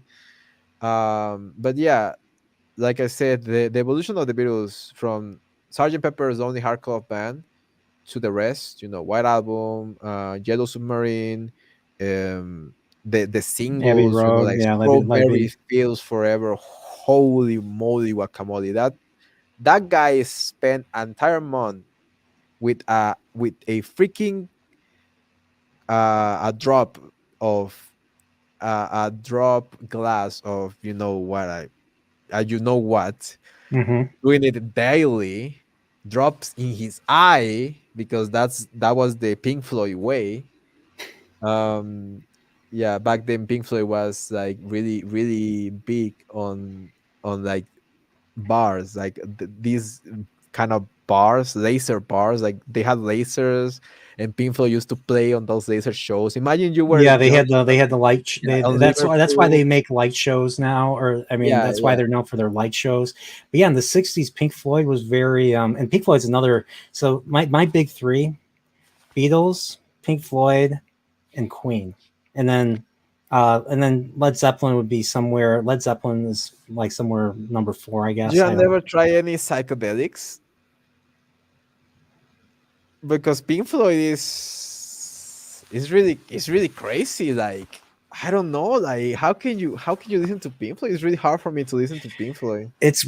What's weird is the weirdness of Pink Floyd appeals to me. Set your controls for the heart of the sun.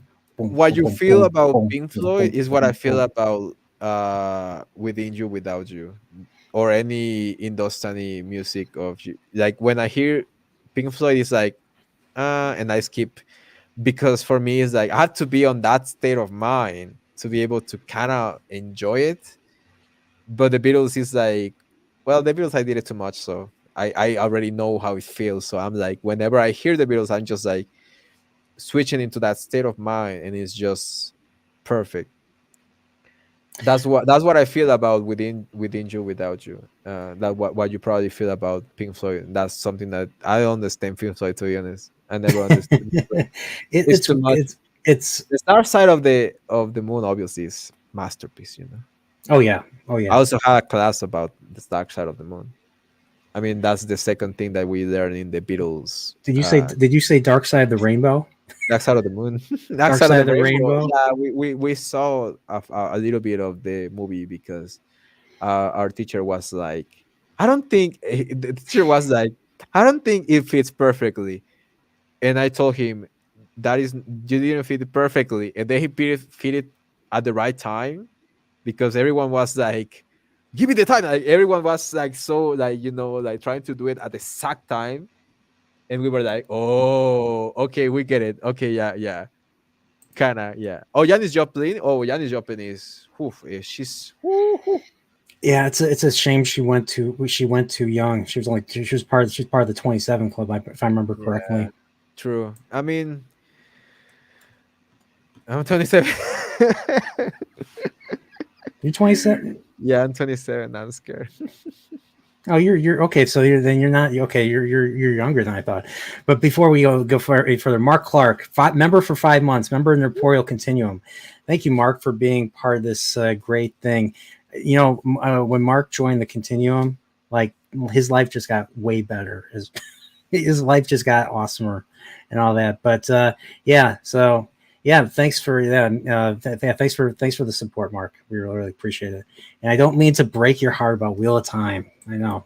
So, but yeah, the I loved. Oh, we got Orville Nation here. What's up, Orville Nation? PJ, what's up? So, but yeah, going back, Pink Floyd. It's weird enough. Like I like weird movies sometimes. Like I like some art pictures that make little sense. Maybe it's because I watched 2001: A Space Odyssey. That kind of was my gateway into that type of stuff. But there's some movies I can't watch. Like there's a Russian movie called Stalker that came out in 1979. They spend 40 minutes with the same shot talking about philosophy outside in some weird science fiction world that makes little to no sense. I cannot handle watching a single shot without falling asleep. Yeah. And that's it's Stalker was a 1979 Soviet film by the guy that directed Solaris. His name is Tarkovsky. So Ah, Tarkovsky. Yeah, yeah. and he was jealous. He's jealous of the success of Kubrick, so he made Solaris as a result of him hating 2001 or something. At least that's what I hear, and everything. So I he also had these. tried. Sorry, Mark Clark says something good. I also tried a lot of times watching Solaris, but I cannot finish the goddamn thing. If you ever see Solaris? Solaris? No, I cannot bring myself to watch it. Like, It's it, so it, so this movie's about people. So this is in the future. Humanity's gone into space for like several centuries, and they find this weird liquid ocean planet. We don't know if it's water. We don't know what it is. But they believe the planet is alive, and they've been trying for like centuries to figure out a way to communicate with it until they get to a point where they can't.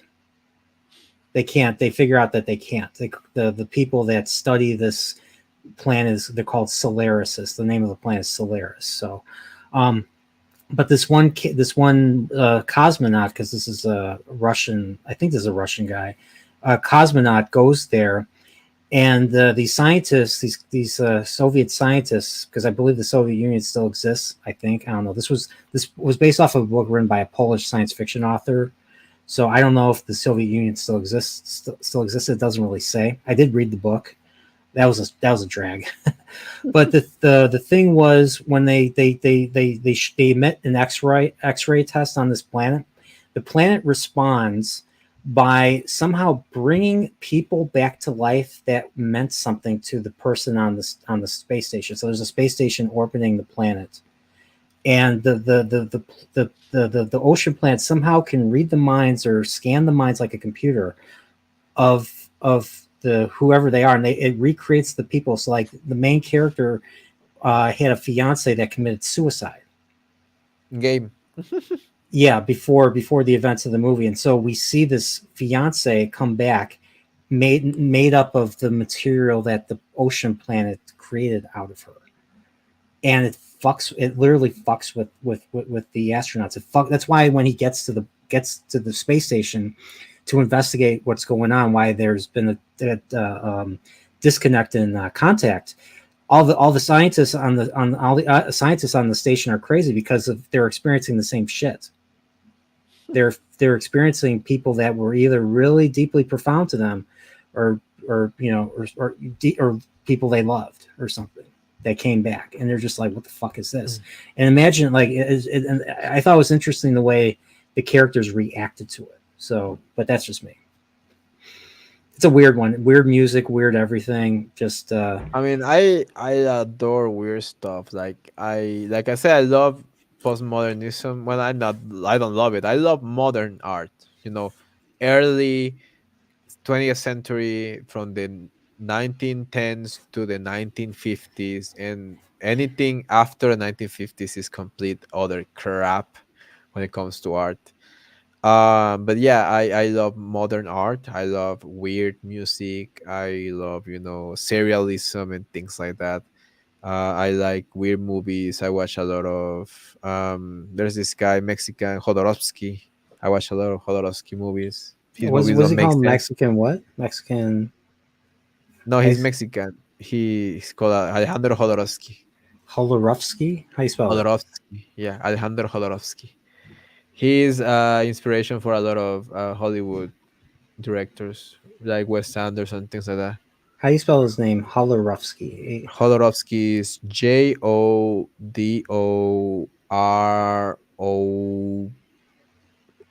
as in Victor, SKY, I think, something like that. Jodorowsky. So Alejandro Jodorowsky. Yeah, Okay, I wrote it down. Okay. yeah. He has a lot of weird movies that has like deep meanings, and they are modern art. There are a lot of those on black and white. I like Russian novels, Dostoevsky. Yeah, I mean, I tried to read Crime and Punishment, and Crime and Yeah, Prejudice. you got. I was Pride and Prejudice, and Crime I was and like Punishment. Crime and Prejudice. What else? Crime and Prejudice and zombies. But yeah, Yeah. um, yeah, I actually saw like a weird Patrick Dempsey TV movie version of Crime and Punishment before I ever had to read the book for senior Oh yeah. high school literature. Yeah, I So, think I seen that. Yeah, I think I also seen that. The Patrick Dempsey. Yeah, but I was talking about Pride and Prejudice, but then I see. Oh no, this is too dark. Jane Austen. Okay, DJ Ronnie G for $5. Member, thank you for the super chat, DJ Ronnie G. My Russian coworker got me to watch Stalker. You might want to check out the book it's based on. Okay. I know Stalker. Stalker, I know is a science fiction, so it's a dystopian science fiction. So apparently, some alien thing or something landed outside the city limits, and the city limits are guarded like a police state and all that. And these stalker guy escorts these two other people to the outside, and it's hard to explain. Like I'd have to read the book or watch I don't want to watch the movie. The movie is nuts. So, but yeah, thanks for the super chat. And Mark Clark has a hot take. Tolstoy is crap. I don't know if you ever read Tolstoy. I have not read Tolstoy. Is it the guy? What was his main? I cannot recall. Seinfeld makes fun of him. They say that the original name of his classic novel was War. What is it good for? I did read War and Peace. just one Tolstoy book in my life, but I am so over my reading era. Like, no, it was not. Anna Karenina. I remember now. Yeah, I remember now. Freaking Anna Karenina. Yeah, when I was in high school and middle school, I used to read too much. Like, I used to read too much because my life was not that easy. So reading was the only way that I could escape reality. For me, it was reading and video games and anime, Yeah. and that's it. Reading novels, like sometimes complex novels, sometimes Twilight novels. I read the entire You Twilight. read I read the Twilight? entire Twilight, the entire thing of Harry Potter, entire Divergent series. I got into that because I used to read too much complex stuff when I was too little. When I was like 10, I used to my favorite guy was Julius. What is his name? The guy that made 80 days on Globe and Oh, Jules uh Verne. Julius Verne. Yeah, You were talking about Around the Julio World in 80 Verne. Days? Yeah. Yeah, Julio Verne in Mexican. Yeah, Julio Julio Verne. Verne. Yeah, Julio Verne. And I used to read a lot of that guy when I was kid because I liked a lot of the space and a lot of that sort of things. I have an anime that I haven't watched yet that's based off of Jules Verne's stories and all that. It's Oh, called wow. Nadia. It's called Nadia: The Secret of Blue Water. It came out in 1990 by the same studio that made Neon Genesis Evangelion. Gainax. Holy moly. What is it called? Nadia? It's called Nadia, Nadia: The Secret of Blue Water. Secret of Blue Water. Nadia. Yes, Nice. I love the opening song to that anime show. I still haven't watched the show though, but I've listened to the song at least a billion times already. So yeah, when I was a kid, I was a big nerd. I was a big geek. I used to read a lot and things like that. But after that, it died out. Like, I haven't read a book in like how many years? I don't even remember how many years ago I read a book. Probably like 10 years ago or something like that. Literally, I have renounced that. I don't like reading books anymore, like novels at least. I hate yeah, romance. I don't know. I don't know. I've been reading Wheel of Time, obviously. Doing that with Prophet of the Dragon, the White Cloaks, and technically Mexican's going to be joining us and all that. So, I mean, right now, my I liked how it began. I didn't really care for the last book nearly as much as everyone else says it was, especially Mark Clark. I broke his heart when I said I didn't like the fourth book nearly as much. There was just things I felt, I don't know, just got really boring. And the next book, I'm reading the fifth book now, and the fifth book is another really slow thing. So it's just like there's eventually going to be action, but it's a very like there hasn't been a whole lot so far. But I'm only like maybe a quarter of the way through it. So I'm sure there's a lot more. And then there's like after this there's like 9 more books after that. 9? Holy. The thing, and this is just an opinion. This is just my current take. I feel like there's not as much story in the 14 books as there are.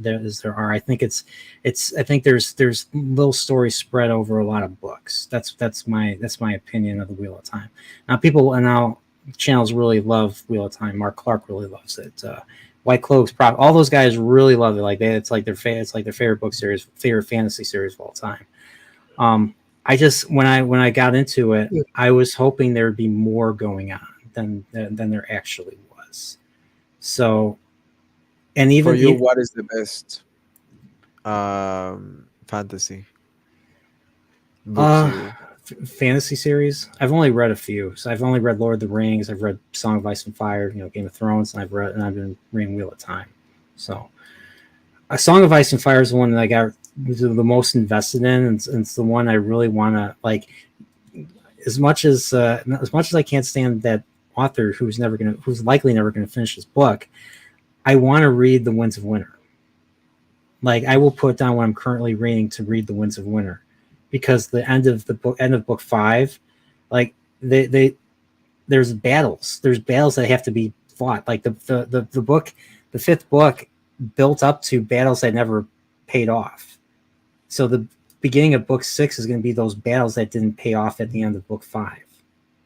So, which I get is a problem that I know a lot of readers have with the series, but it builds up to it. And I want to see that payoff. I want to see what happens and then see where the story goes.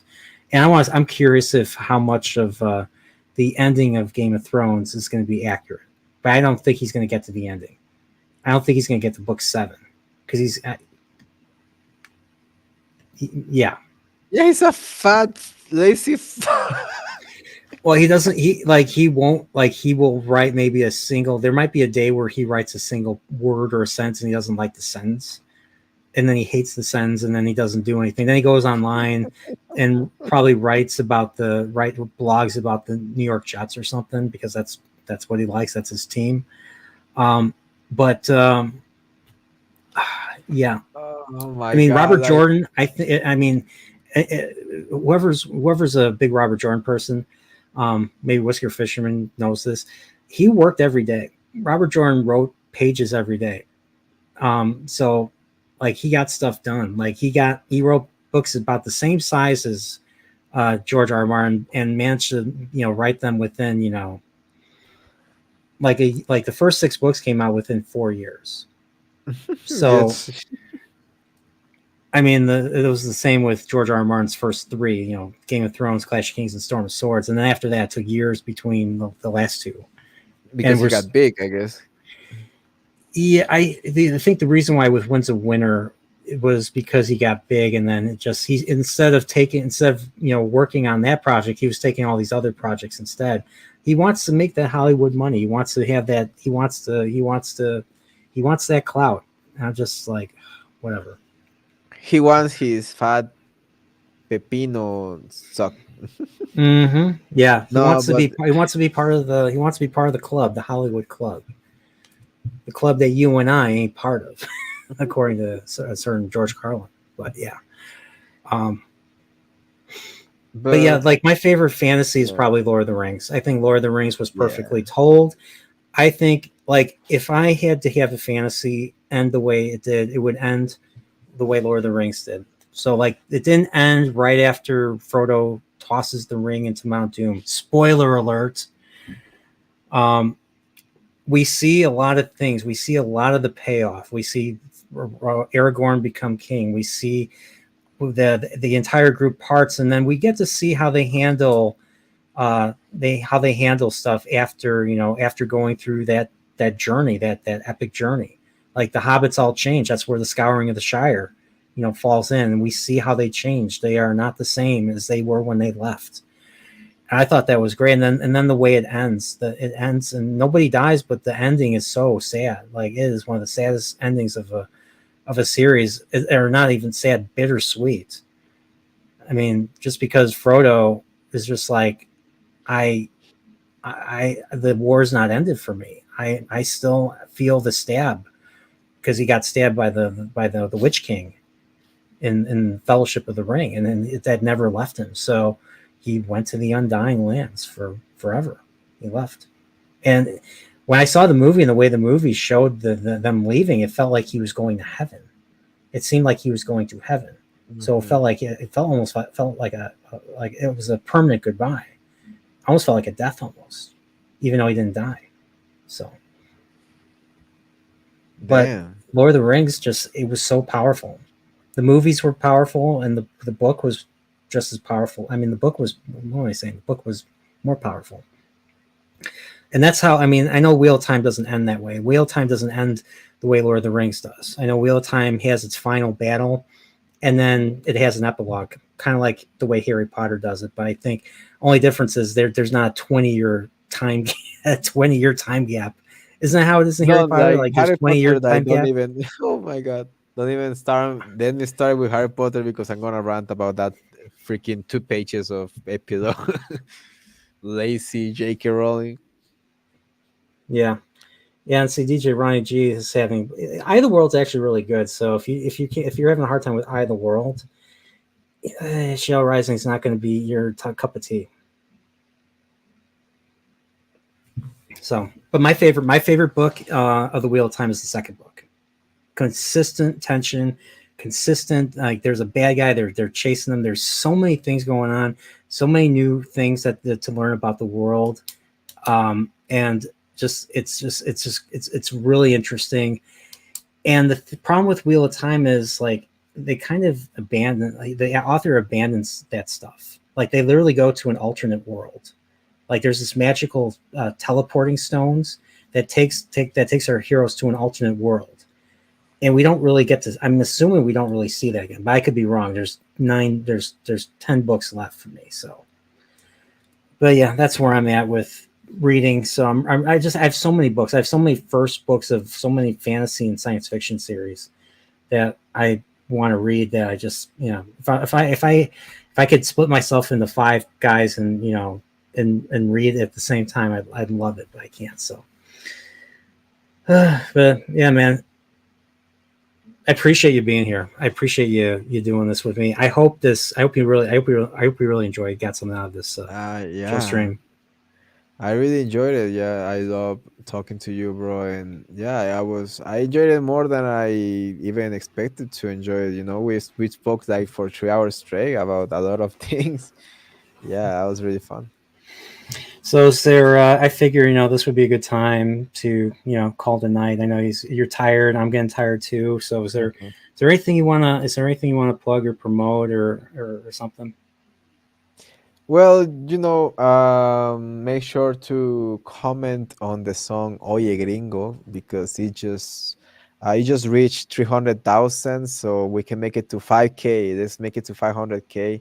I hope you can make it there. If not, happy with 300,000. It was just so good and so fun to do that. So, yeah, if you want to check that out, just leave a comment down below on that song called Oye Gringo. Oye Gringo. Okay. Oye Primo's parody Disney song. I'll watch it. I'll watch it right after this. I'll comment. Yeah. But yeah, I have the first Hyperion book. Now, I don't know if you're familiar with Hyperion. Hyperion is basically the Canterbury Tales but in space. It's part of a series too. So, but yeah, for me, so I am working. My next video that I'm planning to do, I was going to do a Great Hunt review, but I figure that was a project I came up after this one. The project that I got to do is something I've held on to for over a year now, sat on, I gotta get it done. Retrospective on 2001: A Space Odyssey. You know how tough that's going to be. I have to. This is going to require a lot of research on my part. So that's my next major video. So Yeah, if you want help with the music part, I took also a class in that movie as well. In Space Odyssey. we'll talk. We'll talk. Then we'll definitely talk. We'll definitely talk shop afterwards. So, but yeah. So 2001 is gonna be my next video retrospective. So streams coming up. Obviously, Chillporeal. We're gonna have another Chillporeal next week. There'll be a clip of who will be the special guest, and this Sunday is going to be Wheel of Time. I'm going to be resuming Wheel of Time book club with the usual suspects: Prophet of the Dragon, the White Cloaks. No Nathan, no Man Manethrin this time. He's reading other Sanderson, and so he doesn't feel like reading Wheel of Time. I hope it's not because I didn't like Shadow Rising, Nathan. I'm sorry.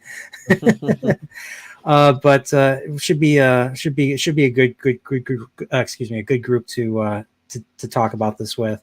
It's going to be the first 11 chapters, so it's going to be very simple. It's going to be a very simple stream. It's not going to be like anything major. I mean, there'll definitely be things to talk about, but so that's going to be on Sunday. Tomorrow I'm going to be having a little movie night. People are welcome to join. We're going to be watching Dirty Harry on the Discord. So, showing Prophet of the Dragon's son, Dirty Harry, for the first time. So he's going to be watching a 70s Clint Eastwood movie. And that's going to be awesome because it's freaking Dirty Harry. So you feel lucky. Well, do you, punk? So, yeah. All right, but that's it for me, man. So any final thoughts? Should we end this on a cliffhanger? Is there something... Is there a revelation about me is there something you need to tell me, as Dumbledore would say to Harry Potter? Is there are you my father's brother's housekeeper's former roommate? What how are we going to end this? How are we going to end this off? We're going to end this up with Ándale, arriba, arriba, arriba. Ajua. Órale. Oh, we didn't even talk about Speedy Gonzalez and Slowpoke. Yeah. That's why everyone in Mexico loves them, by the way. Yeah, I was surprised. Slowpoke's only in 2 of the cartoons. Yeah. And why do you think he never gets caught? Because he packs a gun, shoots the cat in the face. Yeah. And that's what I included in the intro. So, but yeah, everybody, should we play the intro again? I usually don't play the intro, but I loved it. Let's watch it again. All right, well, let's play the intro again. So, all right. So, but next week, let's take a look. Let's take a look at who is going to be on the next Chillporeal. Good night, everybody.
Nosotros queremos ir con ustedes. Yeah, that was pretty good. Oh, you speak English? No, just that first speech and this one explaining it.